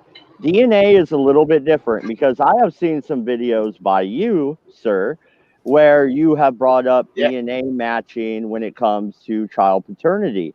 Now, you agree with DNA in that case, but not in a rape case or a murder case? Because like they're taking it directly from fucking the kid and the dude, right? Like it's a direct fucking thing. It's a whole different animal if you're drawing blood. You know what I'm saying? I just did a quick gargoyle search and MC is right, but it's still bullshit. but MC being what MC is, you've got to give him credit, especially for his largesse. Oh, yeah, like MC's not a dumb motherfucker. You know what I mean? No, he's got a witty intellect. How do you guys feel about the reopening of these cold cases and DNA evidence being admitted into them? I'm pretty sure Pinoid has said what he thinks about it, but I'll let him reiterate it. But Batman and MC, what do you guys think? I'm in two minds about it, to be perfectly honest. In some cases, yeah, you could probably get a decent closure to the case. Yeah, find whoever did it, whatever. In other cases, it's kind of suspect. Well, okay, are you just using the DNA? The question is are you only using the DNA evidence? In the case that you're talking about, it's obvious that they felt that this guy they had other evidence on him already. They just used the DNA evidence as the quote-unquote clincher evidence to go forward with it. If that's the case, then fair enough. Many of the cases that people talk about, all right, they tend to forget that the DAs are making a decision. All right. And the decision is whether or not they have enough evidence to actually go forward and get a conviction. If a DA determines, no, I don't have enough evidence, well, then even if they have enough evidence, if the DA doesn't think he does, the case doesn't go forward. Okay. At that point, if you come back and go, here's an additional piece, it may be what's necessary to convince that DA to go forward with the evidence. You don't know. All right. So from that standpoint, I do agree with Pinoy to a degree that it can't just be DNA evidence. And the reason for that is there's too many other things that can happen. All right. That if the only link you have is DNA, it's it's not enough. Yeah, because we can't. I mean, you could get a close match with DNA to somebody, but you could also that piece of DNA, that close match, could also fit somebody else. Yes, very, very much so. Now, it can give you DNA can be used for a lot of different reasons, not the least of which is okay, we got DNA evidence. It gives us an investigative lead, all right, or a link or something along those lines. That's fine. DNA evidence by itself is not sufficient. That's the way. Not yet. Because chain of custody, you can't, whether you like it or not, chain of custody involves human beings, and you've got to totally rely upon the system that the chain of custody remained perfect. And what we have found with the FBI, all right, and with the FBI labs, and Pinoy is right about that, is that the chain of custodies have been broken repeatedly, and that, quite frankly, the FBI laboratories have lied about the viability of some of the DNA. Oh yeah, especially if it's DNA evidence taken from the victim's clothing. I mean, who's to say that they were scrupulous in their laundry? That their DNA might be corrupted by other people, other women who were on the broad, and the killer as well, on top of their own DNA. And over a period of time, like in this case, 50 years, that DNA is going to have corrupted, so it's not really going to be viable to use. And just in general, like if you have motives for like a lab to fucking come out with a certain result, maybe you should have a conversation about the result. Like that's a fucking problem. Whether we like it or not, like fucking these people legitimately have motives to motherfucking like come up with the result that they want, and that's not right. You know what I mean? That's why labs have to be blind. All right, it's they have like to be blind about the testing. It's like a lot of jury service. You reach a verdict because you want to go and watch a fucking game, and that does happen. How about this one? How about this one? When you hire an expert, right, and like to come and testify at a trial or some shit, he says if you pay an expert, $5,000 to fly across the country and come fucking say whatever they want to say, right? He said I've never had an expert disagree with me, right? And just like, how many of those DNA results come back negative? Well, I'd like to see that report. Well, whenever your name's Clinton, all the time. Well, no, and I know it's not necessarily the DNA evidence, but polygraphs are well known for this. Yeah, they're inadmissible in court, sure, but they sure as hell use that polygraph test to force a confession, don't they? I've never seen that. Oh yeah. Changing the subject a bit, I hear these fires in California. Apparently, those fires around the Dodger Stadium area, but the stadium itself didn't burn down. But then again, we all know shit doesn't burn. Ha ha ha. I'm sorry, Matt. I had to. But no, MC, I'll send you some. I watch a lot of true crime stuff and a lot of real interview footage. Of course you do. Yeah, and he really wants to move to Florida. And I'll send you some where they directly use the polygraph to force a confession. Oh, you failed this. We know you failed. It's right here. Like, no, I didn't do it. Yeah, you did. And then they sit you in that fucking room and fuck with you for 48 hours straight, reiterating that you failed. I mean, come on, man. Where is the line of cruel and humane? Where's the line? Well, like, here's the thing, right? This is the biggest problem out of all this. The reason why all this happens, right, is really honestly because of the fact that all right, DAs are elected, district attorneys are elected officials, right? They're people who you vote on. And they get voted into office and they run their campaigns off of how many people did you convict? And that's, I think, the opposite mentality of what it should be, right?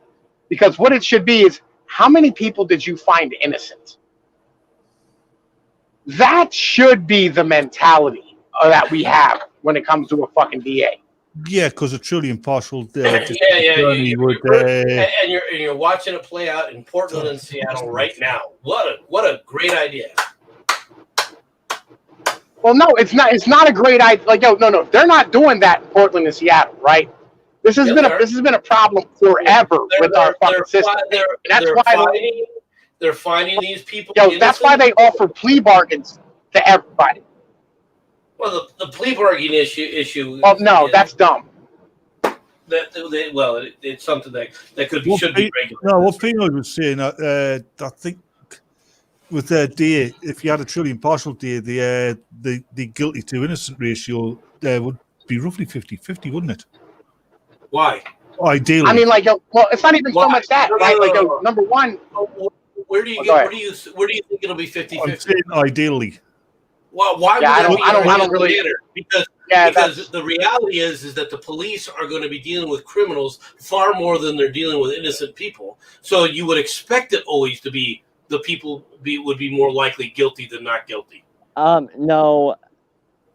You know what sucks is I kind of agree with you, but not your thinking, MC. The DA's job is to look at the evidence and say, yes, the state has a case. And if that actually happens, then it should be 60-40 in favor of the state. If it's 50% innocent, they're the ones that aren't even going to get the trial because he's going to throw the case out. Yeah, fair enough. Yeah, exactly. So I disagree with MC's logic, how he came up with his answer, but I agree with his answer. Okay, but that what you're saying is that the police, all right, are as likely, just as likely to pick up and arrest an innocent person as a guilty person. They are. They are not. They are. No, they're not. They are. They are. They are. No, they are not. They Here's- are not as likely. They may be as likely to detain, but they are not as likely to charge an innocent person versus a guilty person. I'm not saying that they're not going to charge innocent people, but the ratio will not be 50-50. No way would it be 50-50. If everybody was doing their job as it were, it would be a high conviction rate because, fucking the DA wouldn't take cases that are bullshit. But what they do now is instead of going, oh, this is a bullshit case, they go, well, I'll tell you what we'll do. We'll take this case and then we're going to charge them with fucking 80 fucking crimes and hope one sticks. The funny thing is, if everybody in law enforcement and the legal system was doing the jobs as they should be doing, it would actually be a low conviction rate because there'd be less people committing fucking crimes. Well, but the overall rate, the overall criminal incarceration rate would be lower. The conviction rate would be low. All right, way lower. I'm going to be a dick. All right. What are you going to be? Let's talk about death penalty. Okay, Texas, the state that fast tracks the death penalty, still has murders. Why? Why is that? It's a death penalty. You said that they fast track the death rates. All right. What's the average stay on death row in Texas? Half an hour. No. I'll have that answer for you in a sec. Like 5 years or some shit like that. It's higher than that. The average is I bet it is. higher than. That's actually a fucking could be construed as a cruel and unusual punishment. Because people keep fucking appealing their fucking shit over and over again. Right? And if you're granted an appeal, you know what I'm saying? And fucking you go through trial a second time and all the bullshit. And do you have any idea how long it takes to go to trial? Okay. Any idea? I went to trial, right? I took a fucking trial one time. I didn't even get the fucking trial and I was on bail for 2 years. Fucking hell. All right. So MC, it is roughly 13%, 30 of 238 of the inmates awaiting execution in Lone Star State have been on death row for 25 or more years. The average length is 15 years, 9 months. Now, hey Google, what is the average wait time on death row in the United States? Fuck it, I know. Like 30 years. death row inmate waited an average of 178 months. So that's right on track with the United States. I stand corrected. But I still think Texas is lowering that average. I don't think it is. Like 178 months is like 11 years or some shit like that. Yeah, not can't be right because everything's bigger in Texas. 178 months is about 12 years. 12 to 13. Yeah, I was thinking like 11, but like 12. Yeah, I'm saying so. It's 15 years in Texas. Yeah, no, they're not adding, or they're not like fucking. They're not making that number worse. They're making it fucking longer, right? So there's other states. And that's the quote unquote fast track that you're talking about. It's not fast track due to the appeals capabilities. All right, that are out there. And people are just talking shit because they're fucking retarded. They don't know, like, fucking journalists are fucking retarded. We need to fucking fight, like, legit, out of a cannon. We need to fire these journalists out of a cannon. As an outsider, I've got one thing to say about the death penalty, especially in the modern world. I mean, back when me and MC were kids, it was a lot more likely that an innocent man would get the death sentence than it is now. It's far less likely for an innocent man. Well, that's because the Roman emperor killed a lot of people. I forgot your Roman mate. Hold on. Which one was your emperor? Yeah, the emperor said you're dead. You're dead. I mean, it was a jury trial at that point. MC's line about his age, he actually means the Atlantean emperor.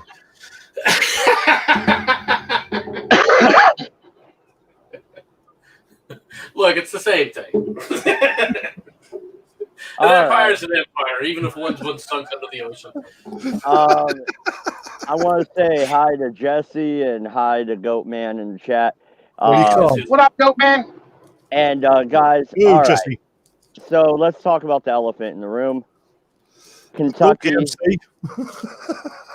What elephant? Kentucky. Kentucky's going to erupt again. Do you believe there'll be more cops shot tonight? Yeah, like y'all do understand, like the only place in Kentucky black people live is like Louisville, right? Okay, then we'll just name the city Louisville. like Kentucky's pretty much all backwater. Like there's like it's not a big population, it's not a lot of people, it's just all backwater fucking blacks. Or all backwater white people, and then like one city full of black folks. And why is it that one city's blowing up? Why is that city blowing up? I don't know. Because like fucking we don't have conversations about things the right way. Like it used to be. Why is Portland blowing up? But why now? In all fairness, right? Because Portland's full of dumb, fucking rich white kids. That's why Portland's blowing up. All right, college-educated, fucking underwater, fucking feminist, basket-weaving, fucking white kids. All right. Tom, you can't call them educated. Try indoctrinated. The biggest problem. Indoctrinated. The biggest problem with Louisville, though, the biggest problem with Louisville and Kentucky as a whole, right, is how corrupt the entire state is, to include the city's government. I mean, for crying out loud, look at how their universities, how often that they're caught in major scandals. All right, I mean across the board. Yeah, the state of Kentucky, and especially Louisville itself, is very similar in its corruption. All right, to Illinois. Kentucky, legitimately Kentucky. All right. But MC is correct. It's legit one of the worst states in the nation when it comes to the pension crisis. Right, with their teachers' pensions been fucking and like their fucking state pensions being underfunded. Kentucky's like the fucking worst state in the United States. And it's ran by Republicans. The whole state is fucked. Did I fade off into nothing again? Nope. Oh. That's why we're all sitting here shocked. He's disappeared. You've chased him away successfully, Batman. Well done. Now that Pinoid is I could chase Pinoid away. Are But you talking you- about see- are you talking about the state government being corrupted though? yes, the state government is very corrupt. It's MC? just like all right. Recently, they just came out with a major bribery charge against the what do they call it? The Speaker of the House in Illinois, right? For bribery, a $200 million bribery scandal. Okay. Now that happens. That shows you what Illinois is like. Illinois is so corrupt. All right, it's corrupt from the ground up. It's right. I've heard it described as it's small town corruption on a big scale. Yeah, and that's what you're seeing in Louisville. Louisville has always been corrupt. All right, and because it's the major city in Kentucky, it spreads out over everything. If you talk to people from Kentucky, they're very similar. They have a very similar attitude, all right, and outlook as people from Illinois. It's so corrupt and it's been corrupt for so long. They just naturally accept it. One Kentucky home to a lot of the moonshiners and that. Well, that's Tennessee. the bad. All the South was like that to a degree. Hey, because it's that puts in racist. a lot of it as well. No, it's not racist. How could it be racist? We're not on about a Well, race. you We're on can about tell a race. because in Louisiana they didn't have any cold streams there, so their freaking moonshine sucked and nobody wanted it. That's why we came up with Southern Comfort. You know, That's why you guys came up with freaking a hot spicy shit, so you couldn't tell that the hot spicy shit was any different than the liquor you were trying to sell. hey, it works. Yeah, you could also strip paint with it. Hey, dual Multiple use. uses. No, But anyway. all right. So Rand Paul is a senator from Kentucky. He tried or is trying to push through a law in Breonna's name, which now that's probably going to be bad PR considering the facts of the case were misrepresented, even to him. But that's besides the point. He's actually been trying to get real reform in the police there. And he's been a more libertarian leaning voice in the Senate and in Kentucky. But he's still being treated like the enemy. There's no placating these people at all, is there? No. That's why I've tried to say that the only way you're going to stop these riots from happening, they've been going on too long, is you're going to need to go in with overwhelming force. You're going to have a display. Water cannon. No, you're going to need something along the lines of Kent State to put an end to this. You want to go back to the old style of dealing with riots. It's the American way. You got to understand as Americans. I mean, the way we used to deal with riots, because we did have riots in the 70s, student riots. Football hooliganism in the 70s was at its height in this country, and the way they dealt with it. The police went in there en masse and broke fucking skulls. Well, we used to do that too until they just kept coming, and it took Kent State to close it down. And I hate to tell you this, but back in the 70s, right, when people were talking about water cannons and things like that, Americans took that as a sport then, and you had firefighters basically, with like a barrel in between them, and they would use firefighting hoses to see which one could do the tug of war with the barrel, only pushing it over to the other side. And yes, they would at times lower their hoses on their opponents. So it becomes a sport in America. That's why hosing down the rioters doesn't work here in the U.S. because it turned into a sport. Well, there is that stuff that they're putting in water cannons now that makes the surface it is in contact with almost frictionless.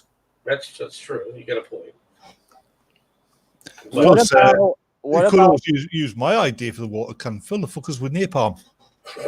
No, the United States Navy has been experimenting with noise technology. Why not deploy that? The noise thing that they talk about is not very effective. And besides, there's other damages. It's an area effect weapon. It's not a directed weapon. Now the ADS system, which uses microwave, is directed.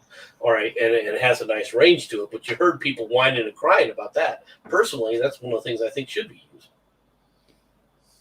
Yeah, let people's heads explode. You don't have to So, explode their head. Just turn the power up. Power up. Okay.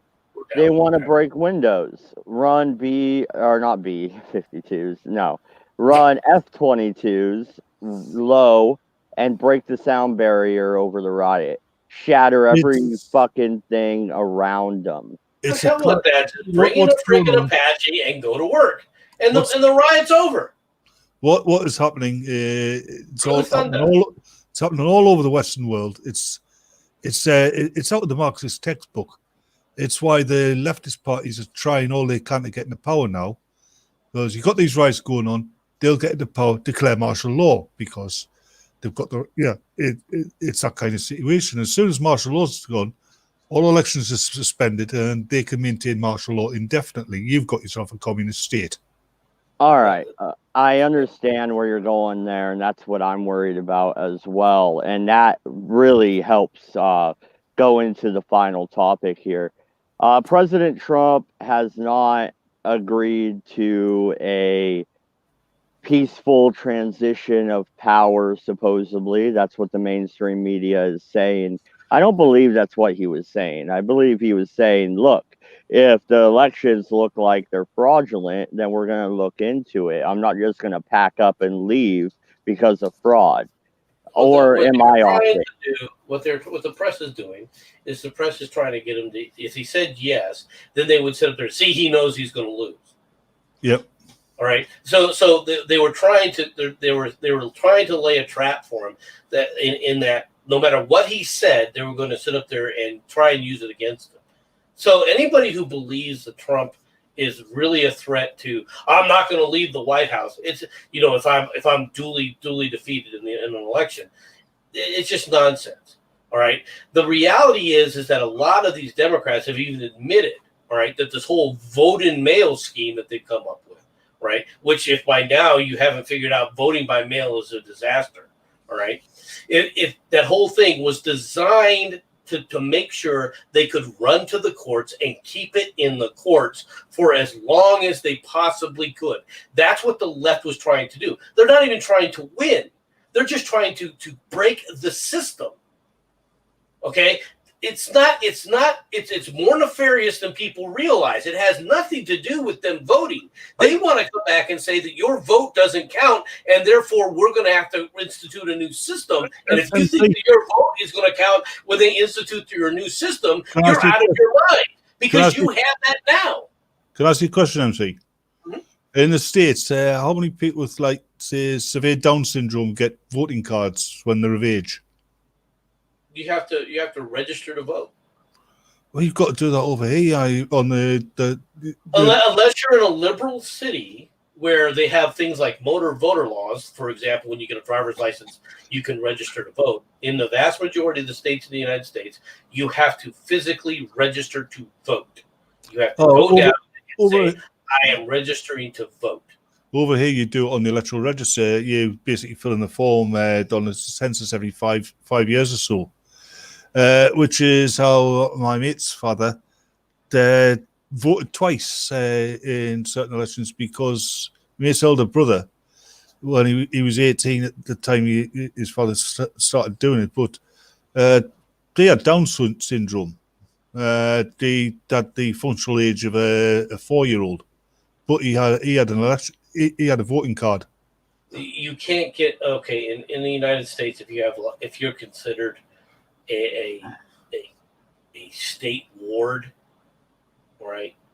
In most states, if you're considered a state ward, it's not allowed to vote, right? Depending upon for like a diminished mental capacity. Yeah, and you also have to register with the selective services when you turn 18, or you're not allowed to vote, and you could also potentially get arrested. So how did Joe Biden it only applies to men? Women do not have to register for the draft. So how did Joe Biden get there then? What do you mean, how did Joe Biden get there? Joe Biden's been around since the 1970s. I'm sure he signed up for selective services. I mean, That was everybody law. does it. That was the Vietnam era before that law was even put into place. In fact, he's one of the senators that put the selective service law into place. I do think we need to look at that law, and probably resend it or open it up to both genders. Oh, Yeah, I would agree. I agree. If you're going to sit up there and play that game where women are equal to men, then they should have the same responsibilities and accountability. Oh, what happened to Batman? I don't know. It says device not connected. I'll re-add him when he jumps back on. But yeah, it was a trick question. Do you think the president handled it correctly, or should he have just? I think he did fine with it. I don't think anybody You know what I would have done? I would have been like, I'll be like George Washington. After I win my second term, I will gladly step down. No, I don't think that. I don't think Trump will make that kind of. That's not Trump. You gotta understand something. Trump's personality is Trump's personality, right? He's going to react to these things the way he always reacts, which is, I'm not going to I'm going to be non-committal with it, and that'll be the end of it. I don't think it hurt him in any way, shape, or form. Mainly because the press is what he said is already on record, and the press, what the press is trying to do with it, isn't going to work. Because people are already jaundiced about what the press says when it comes to Trump and his supporters. That's why they're still going berserk. Right? I really don't think that Trump needs to go anywhere with that. Welcome back, Batman. It's okay. The cat managed to pull me mic out. The headset's got a short lead, so there's an extension plug. You can figure out the rest yourself. Yeah, that cat just knows how to fuck with you, dude. Tell me you named a cat Robin. Nope. Furry bastard. That's a more fitting name. And what's up, memes? And I stand with Goatman. Not why he's spanking it with Crisco, though. I just saw that one. No, I do not stand with him then. Hello, I'll memes. stand outside. Do you use vegetable oil? Is that what you're saying? I'm sorry. Oh, shit. Okay, so the media. You even have Tim Pool pretty much on Team Trump, even though he likes to say how much he hates it. Do you think you just saw the way the ratings were going? Can I go back to what you were saying before when my mic the cat decided I didn't want to speak? Oh, go ahead. The selective service bit. I'm pretty sure there are a lot of women, and I suspect Amanda Wolfchild would be one of them, who would sign up for selective service, but the feminists would rebel. He's right. Because in the UK and in the US, when female suffrage was on the go, most women didn't want it because they were terrified that they would be eligible for the draft. They were shitting themselves. Well, I don't like the idea of the draft anyway, because I don't know. People are not just numbers that you could draw out of a lottery and send to go die, in my opinion. I do like the idea of a voluntary military. And the draft is the opposite of voluntary. I'm sure MC in the next one. I'm sure MC would like the borders to Canada to be sealed. The reality, though, that there's disadvantages to that. All right, and the disadvantages are going to become quite plain very soon in America, and that is the military class will be just that. It will be a group of people that is recycling within itself, and it's going to become culturally separated from the society that it serves. The new Spartans. No, isn't it already that way?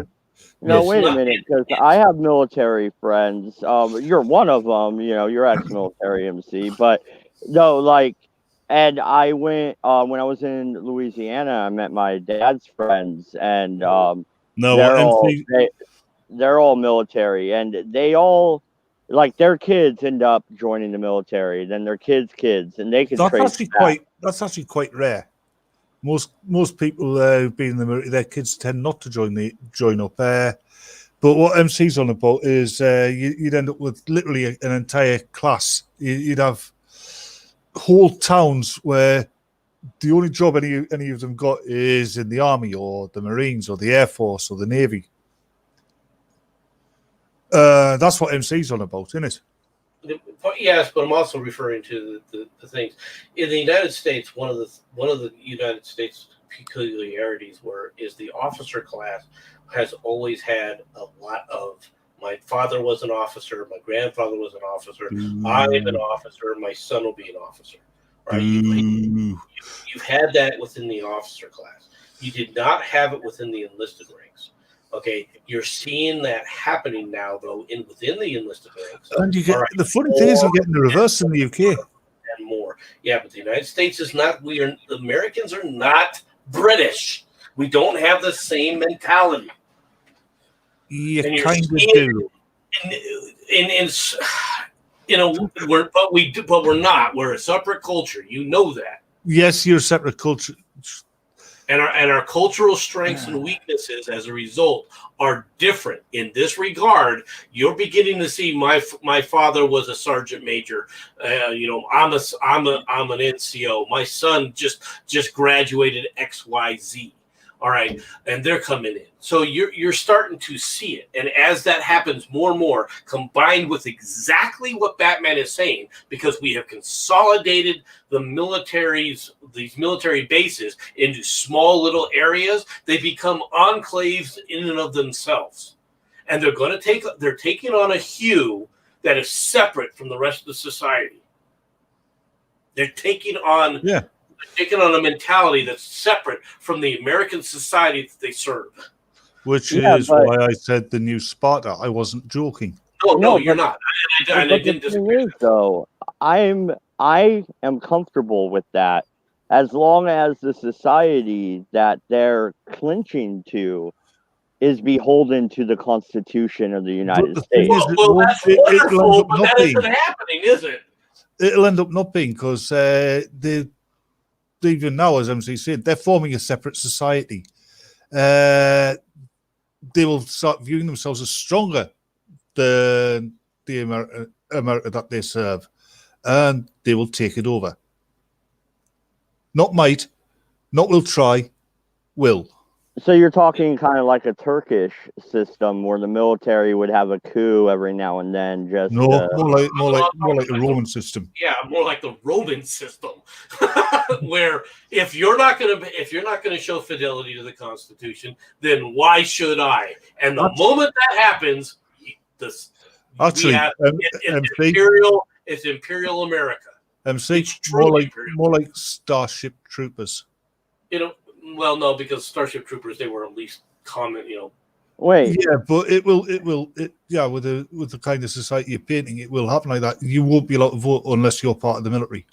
No, wait a minute though. Wait, stop and think about what you're saying, because I love Rome. Okay, I have studied Roman history, and the crossing of the Rubicon was a major moment, and in that moment, Rome changed fundamentally. And Rome had changed fundamentally, but long before that, as soon as they created the triumvirate, Rome had changed, and that was before the Rubicon. That is true, but that is changing all the time. When the empire failed, it was when Rome stopped changing. No, but listen, you could say there's before and after points in everybody's life and in history. There was before the Rubicon and after. I don't think you'll disagree with me there. Now, listen, if America crosses the Rubicon and we become a truly imperialistic country, who can stop us at this point? We're like Rome on steroids. Okay. And the entire world's going to see us as Nazi Germany and try and stop us. We can hope for what? What do you mean they're see us like Nazi Germany? They're going to see us like Rome, and half the people around us are going, "Hey, I want to be Roman citizens," and they'll agree to sit up there and be subservient to us, while the rest of them will be the barbarians, and they'll attack in small little hordes on the edges, expecting Imperial America to blow the holy hell out of them. The thing is with the Imperial America that you're on about, it would be brought down, and it would be brought down from the outside. It would be brought down. Infiltration for one thing. I don't disagree with you, but we're talking about the port where it becomes just as the Imperial Empire begins. When the Imperial Empire begins, the first thing that'll happen is one nation, Canada, will become, oh, look, 51st, 52nd, 53rd. Our provinces are now states. Congratulations. Mexico will be the first, province. And what will happen, because knowing how the Mexicans are, all right, a very proud group of people, is every now and then, just like the Jews, they would sit up there and riot, just like the Jews did against Rome, until there's a get the hell out movement, all right, by the United States, where they kick everybody out. And then they move in a bunch of Americans. Look, free space. There's all the Mexicans will be like the Jews that were kicked out of the other countries. All right, what's going to stop it? Nothing. Yeah, but once you hit South America, there's your Germania, right? You're not going to be able to penetrate the rainforest. You don't need to. Burn it. What's in the rainforest? You'd be surprised. No, they're gold as far and minerals, buddy. As far as people go. There are ancient civilizations that time has forgotten there. Yeah, they're not dinosaurs. My point is you can take over the population centers, and then those areas are taken care of. Where the America will begin into its issue is because, well, quite frankly, because of Britain. Britain will help us and push us into, because this is what Britain always does, or into the European theater, where we've got to deal with these assholes, and you will have Germania. Because when we get there won't be a French continent anymore. They'll be already subservient to Angela Merkel's new German way. Oh, fuck that. That's falling apart at the seams right now. Yeah. Germany will take over. Germany will take that area over. Hey, MC, you want to laugh? One of the videos, one of the channels I watch, the guy's on about how the EU, finally getting out of the EU, and the EU's falling apart. So my comment is, and what has the EU ever done for us? So somebody typed in, well, what about the 70 years of peace in Europe? The EU didn't start until the early 2000s. The EEC the Common Market started in 1958. Yeah, even with states like the EU, right? And there have been states like this in history, they have not maintained peace.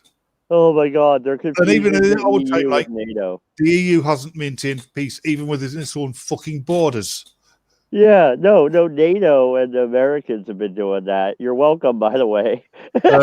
So has the UK, since we're the only member of NATO that actually pulls our weight. Hey, I don't dog on you, British. I can't wait till you're a part of the Pax Americana. Hey, you try and invade the United States, and you just try and invade the United Kingdom, and you will end up getting a cup of tea shoved in your hand. Well, why would we invade? We would just say, "Here, do you want a star? We'll put a star on the flag for you." No, we want two. Okay, we probably two. Actually, because of Ireland. Yeah, I was going to say. Right, actually, would need four, one for Wales. Yeah. Although no, it would be three stars in a silver sheep. No, we're going to leave Wales as a colony. Just Wales. Fuck you. Well, there's only 5 people live there anyway. No, I got it though. Screw Europe, right? we'll have the British, and we can get the Nordics to join us because they'll join anybody. And Who cares about the dude, Nordic? I hate to say that, but who cares about Norway and freaking Sweden? And the rest I'm of sure they have oil up there. All right, we need oil. But the thing is, that's Britain's oil. They can do it themselves. Yeah, exactly. and if the Norwegians, if the Scandinavians had oil, don't you think we would have invaded there by now? The only real problem with the first of all, we're going to have to bomb the Danes. You have to understand that. No, don't bomb the not the Danes, the Swedes. Greenland. Oh, can't we just buy it? They won't sell it. Well, Mexico wouldn't sell some shit. We ended up buying it. MC, the amount of people who live in Greenland, you need one guy with an angry dog. It's yours. Well, yeah, but I mean, then we go to war, and since you don't want any further issues, who's going to go to war over Greenland? Denmark. With what? Like I said, with the pushing of the Germans. Yeah, stick it to the Americans. Yeah. Ooh. No, we didn't tell them to do it. I guarantee you they will do something like that. MC, like I said, who's going to go to war over Greenland? The Danes will. Like I said, who's going to go to war over Greenland? The Danes will, and they'll come with freaking weapon systems supplied by the Germans. They'll come with 3 fishing boats and fucking Boris and his sheepdog. Well, examples must be made. You guys, we need to bomb Germany. Well, yes, but later. First, we need to detain memes. Memes is obviously a Danish spy. Well, he also said he likes dinosaurs because he's a scaly. So yeah. Bomb memes. No, but I figure Europe, we just give to Putin. We'd be like, hey, we'll be Rome and you be that other empire. I've got a better idea. You give Europe to the English. Do you guys want it? We don't want them to have it. That is so English. Two things. You see, you give Europe to the English, right? And we do 2 things, right? We enforce the English language to be spoken everywhere in Europe, apart from Italy, because Italy's cool. I like Italy, and we ban Germans from going on beaches. You know what Germans are like. They always make sure that they're first. I love that though. We don't want them to have it. Oh my god, that's the most English thing I've ever heard in my life. It's kind of American as well. You have a point. Oh, we are your American cousins. Getting all this politics aside, entertainment. Have any of you seen that show that I think was on Amazon Plus? I don't know because I watched it on a catch-up site. For All Mankind. No. It's set in an alternate history. Starts off 1969 with the first man landing on the moon by the Soviets. Oh, no shit. Yeah. Okay, because I was watching Man in the High Castle. Man in the High Castle was really good, and they kind of did a Soviet spin. Yeah, Man in the High Castle was good until the final season where they just rushed it. Oh, don't tell me. I haven't seen the final season. Should I not watch it? Watch it for completion, but do you know the mechanics behind how they travel to alternate universes? Not exactly. I watched the entire first season, like half of the second, and then got busy with YouTube. So you don't know that one of the things that has to be in fact is their alternate version has to be dead or never existed.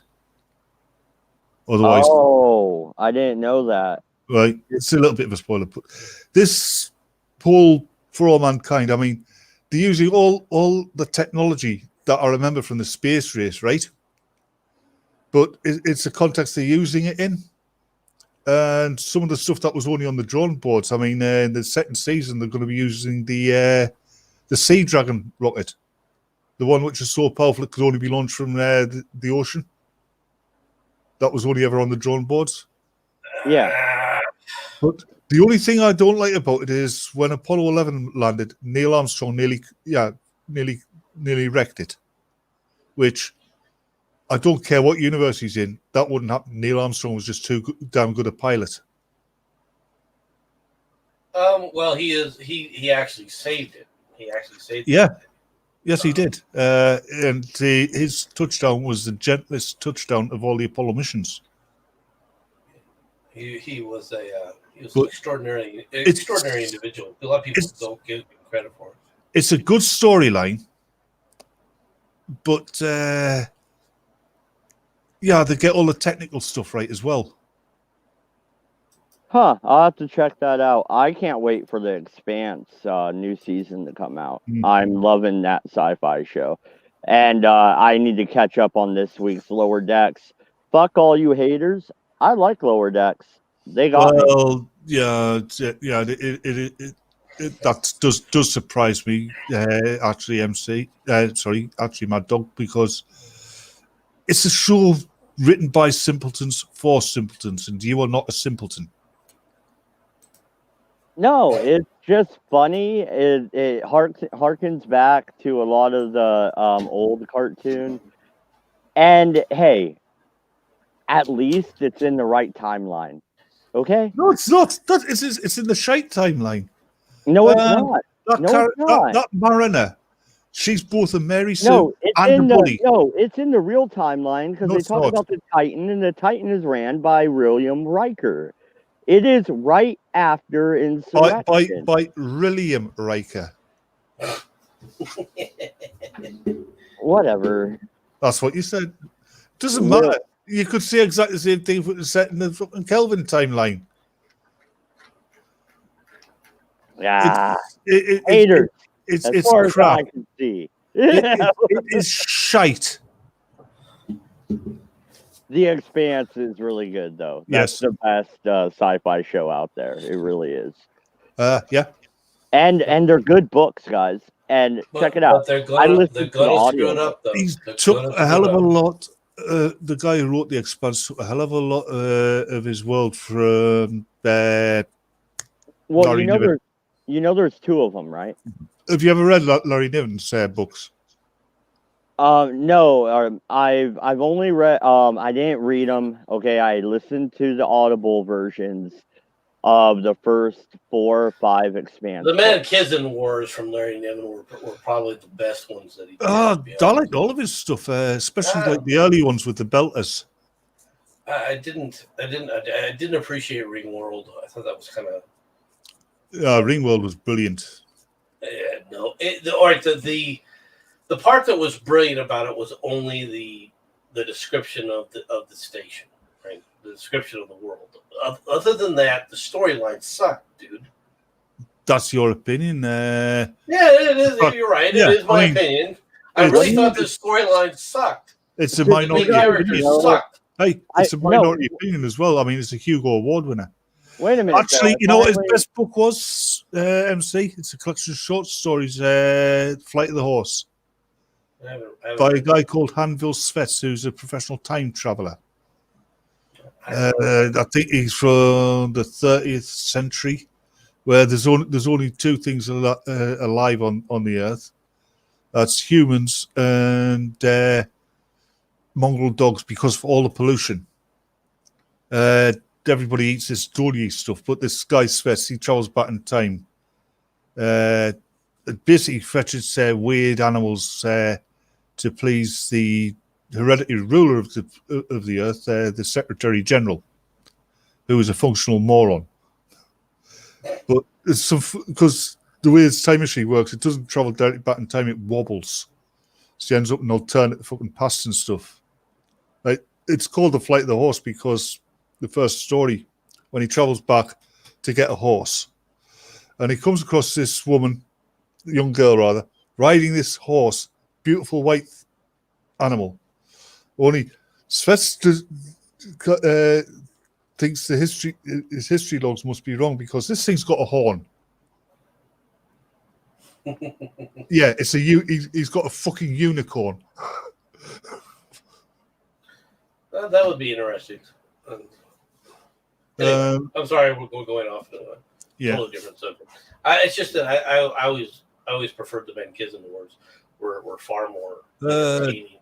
In Jack like size Asimov's robot series, he's not wrong. The robot series was leads into the Foundation series, and the Foundation series, I just never. I like the Foundation series. I didn't when I first tried to read them, but I did when I was older.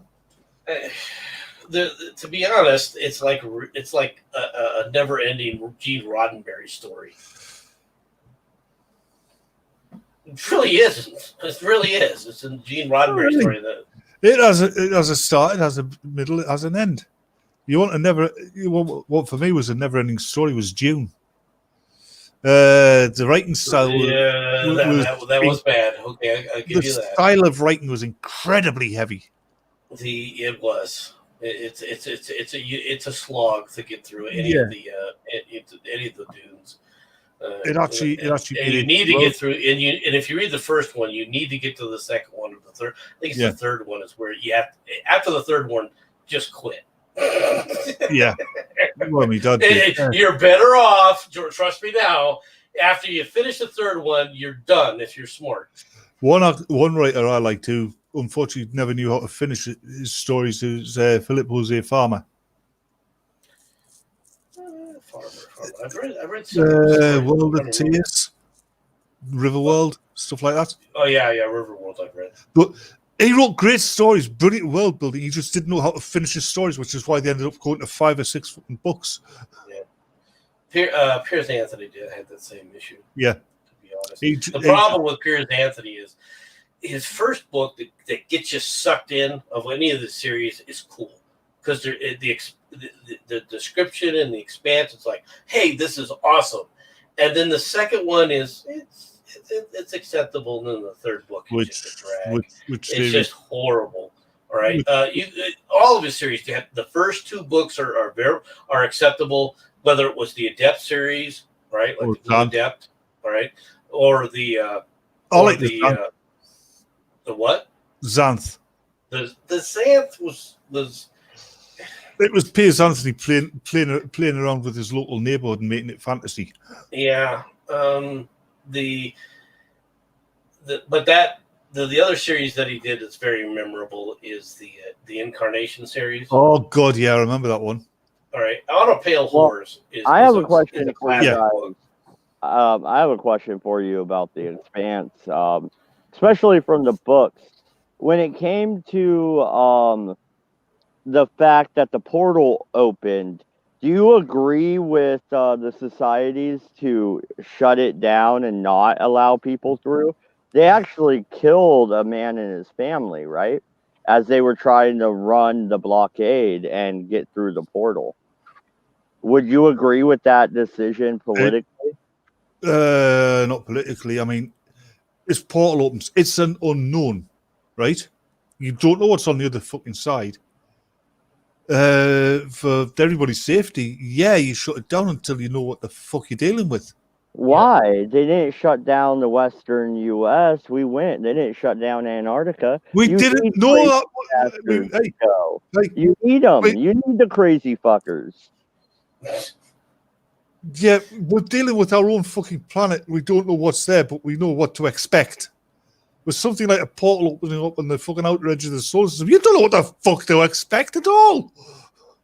Yeah, the proto-molecule thing is crazy. The whole idea is kind of baffling to me because it seems like it could work, right? I mean, I'm in 2 minds whether the proto-molecule was originally part of the original designer's intent, or if it was a corruption from whatever destroyed them. But after they make it through and they get what is it, like a station in the middle of a bunch of different portals, right? Yeah. Mm-hmm. Yeah. A nexus of sorts. Yeah. that dude goes crazy and just tries to lock everything down. How would you have dealt with that, MC? Kind of like how they did in the book, or would you have had a different idea? Well, I think that the Batman was probably, when he was describing it, look, you need to have control of everything first before you start playing around with everything. Yeah, so you have to establish control. And you need to understand what you're dealing with as well. Yeah, but it was the Belters in control, the terrorists, right? So then you shut it down. Yeah. The Belters want to shut it down as well. Yeah, but they this was the militant. This was the militant group of Belters, right? Yeah, the idiots. What do they call themselves again? I haven't listened to the books in a while, and I need to do a refresher on the show. It was since I've seen the show, but I can't remember. I do like at the beginning to jump backwards all the way to the first book, the very beginning. The whole political dynamic with Mars, Earth, and the Belt, I could totally see that being plausible. What do you guys think? Yeah, it's exactly what probably would happen. Yeah, well, see, that's the best of sci-fi is you describe the technology, all right, and what human beings would be like within that technology, right? That's what makes sci-fi, whether it works or doesn't work. That's kind of what. Can you keep the humanity with the technology? Can you keep the humanity technology? I mean, the Mars and Earth thing in the Expanse is very similar to what you had there with Larry Niven, where it was the Belt and Earth, because Mars was largely untouched, partially because there was actual Martians who were psychotically hostile. Yeah, and the idea of the political dynamic when everybody sees the portal, right? And they're like, look, there's all these worlds with fucking full gravity that we can go, and we don't even really have to terraform, right? We can just go there and colonize. Fuck this shit. Yeah, it was a power grab. Well, no, and it's Mars being sucked dry of all their brightest minds.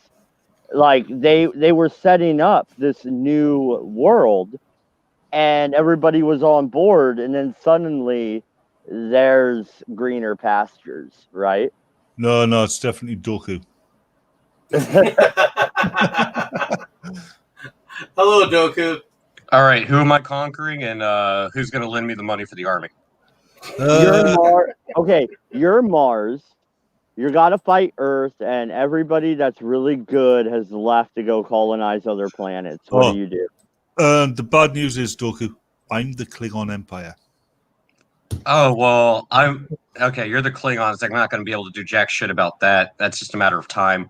I'm Mars, and I have to conquer... Actually, no, fuck it. I'm just going to blow up the moon and let the tides do the rest of the work. It wouldn't even have to come to the tides doing the rest of the work. If you hit the moon from the far side with a powerful enough explosive device, the resulting debris would rain down upon the Earth. Actually, yeah, it's a win-win. Debris plus you fuck up the tides, fuck up the Earth's orbit, raise the temperature by 10, 15 degrees. Yeah. Go out and mine an asteroid and oops. You don't even need that if he's going to take out the moon, because you can't mine an asteroid. The Belters control that.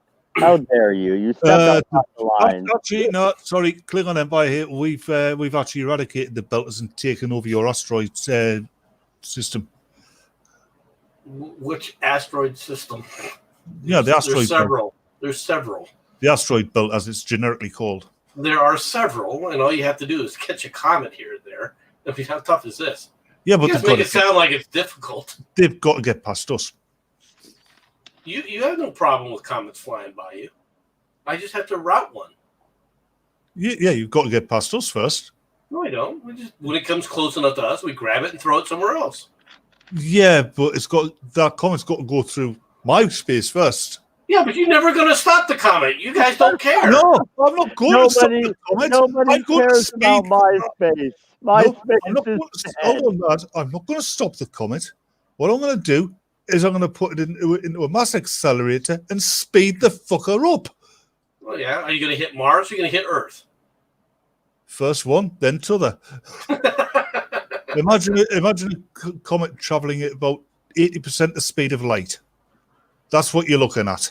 Okay, Yeah, all if right. you can get something at point 8C, it's travel, it's moving. Yeah. I was enjoying the Expanse conversation finally because Sorry. I found people that knew about it. But seriously, the Expanse universe. It's the way they use real physics in their space flight and everything as well. Oh, I know. Their space fighting is the most boring shit ever. And another thing they get right is the biggest problem with being in a spaceship isn't freezing; it's boiling. You need super efficient waste heat disposal systems, because a spaceship can't just radiate heat like an aircraft can, because there's no medium for the heat to travel through. But it can radiate. You just have to utilize a type of radiation technique. As long as you put panels that basically will radiate. Infrared, you're fine. Because it's not as difficult as you think. It wouldn't radiate normally unless you actually deliberately put systems there to radiate it. Well, the material itself generally will radiate on its own to a degree. Not to the degree that you're talking about. You're right. The way they've got the thing sealed, there is a problem with heat to a point. All right. However, if you remember correctly, when they lost power in Apollo 13, they began to freeze. Yeah, but then again, Apollo 13, the skin of the craft was so thin you could puncture it with a screwdriver. The Apollo 13, a couple of things were like that. That's very true, especially after the explosion because it damaged the module. No. You know there was actually an Apollo 10 that orbited the moon, I think, 13 times. Yes, there was an Apollo 10. God, can you imagine how much those guys... Because, I mean, once they were orbiting the moon, the ultimate decision was really up to the mission commander. He could have actually turned around and says, fuck this, we're landing. Where? Just pick a spot. This will work. Oh, yeah. Shit. Did we get this wrong? Because even with the best minds, when they first set Apollo 11, you still had Neil Armstrong had to go, oh, shit, we're going to hit a rock. We're going to hit some boulders. They would have had a better chance. What do you think? Well, because orbiting the moon 13 times, they had a telescope on the command module. They could have picked out a likely spot, and it would have been just as good as what was picked out for Armstrong to land on. Yeah. They probably would have encountered the same problems. Yeah. Well, that's the fact that I don't know if the lander wasn't full up though either. I'm not sure it would have been able to come back. No, it had to be full up because it was a literal dress rehearsal to see. It was a dress rehearsal, but it didn't have the material. It had the weight was the same, but not the material. I'll tape your word for that. Okay, so when it comes to the actual story of the first book, at least, it's kind of a murder mystery or whatever, a disappeared girl. Right? Do you like the kind of crime noir? Oh, the detective guy, yeah. Yeah. He was my favorite character. Yeah, I like him. He's my favorite, actually. Holden is kind of, I don't know, he's trying to be Clark Kent. He kind of reminds me the cross between Harry O, if you remember, the old detective series from the 70s, David Johnson, and Kolchak from the Night Stalker. It's the characterization, if you know what I mean. It's pretty close. I do like that characterization. Yeah, I mean, he was good. was very real. Well, it's almost like he trades one vice for this obsession, right? Because he's kind of a washed up cop on this crappy station in the belt, and he's kind of a drunk. And then he latches on to this fucking case, and he dies for it. Oh, sorry, no, spoiler. And yet doesn't die.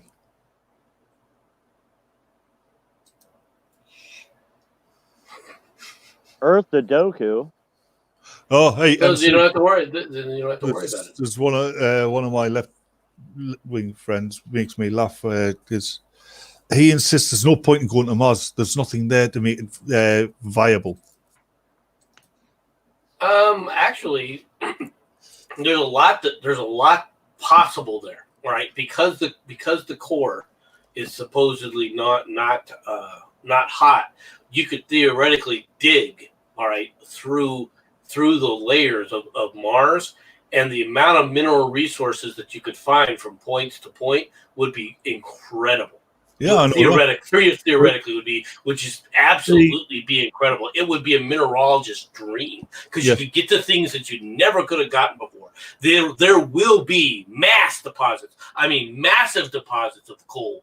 There'll be massive deposits of things like diamonds. All right, huge diamonds will be down there. I'm not talking like 100 carats. I'm talking about 50, 60,000 carats diamond frozen in the earth. This shit theoretically could easily exist at certain points, all right, as Mars froze. That would be frozen in place. It would be a wonderful thing. And then, of course, what you could find is that maybe it's not as cold as you think it is as you get toward the core. The core might not be molten, but that doesn't mean it's cold either. So it could provide. I mean, there's a number of things it could provide. It really could. It could be quite. In chat written, Mars core is still extremely hot. It's nowhere near as warm as Earth's core. Hence, there's no volcanism. Well, there's no rotating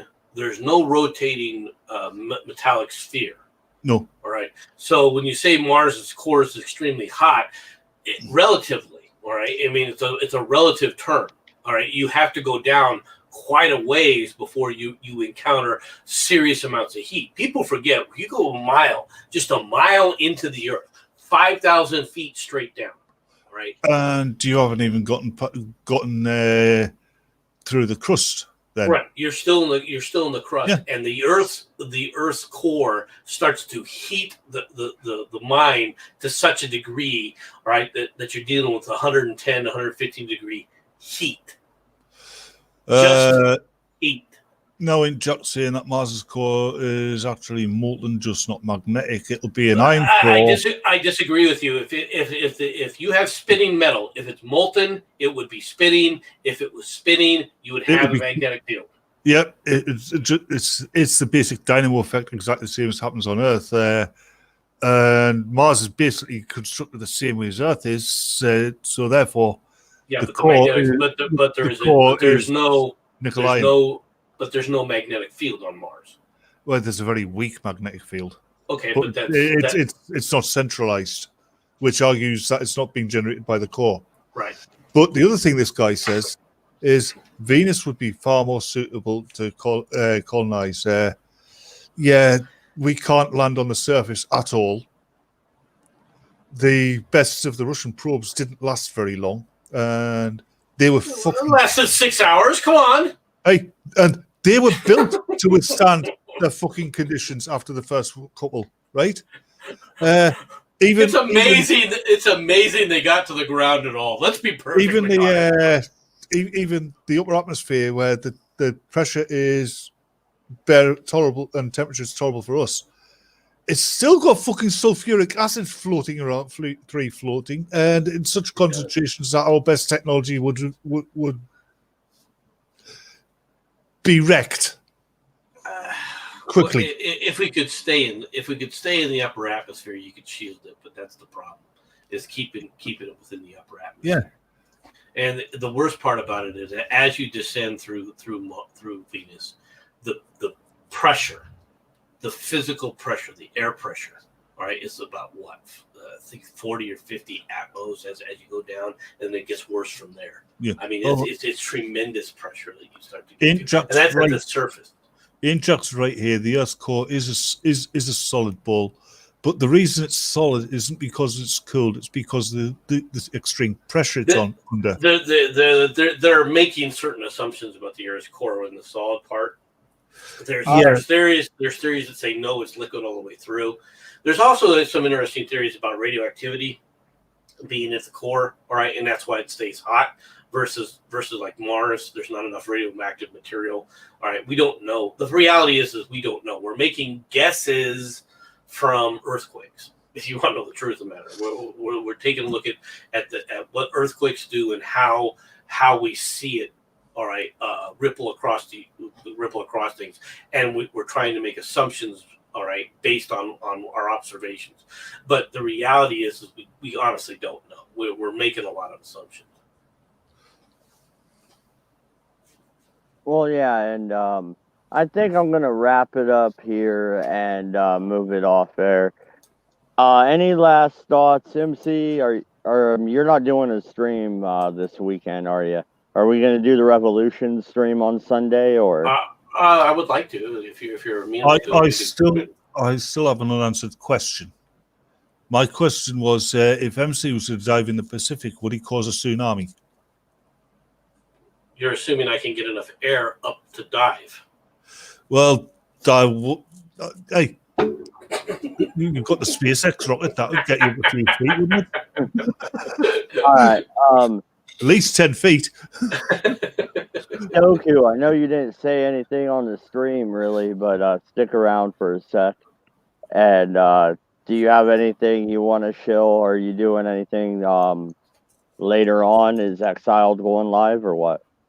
Yeah, Shandor said he had some stuff on his mind that he wanted to talk about, so that'll probably be live, I'm guessing here probably in an hour or two. All right. The GoFundMe link is down below. I haven't really shilled it. We got carried away in our conversation, but it is down there if you want to help. If not, you could always just share it out there. Thank you, everybody. Good night, good luck, and don't go to France unless you're going to blow up fishing boats. Yeah.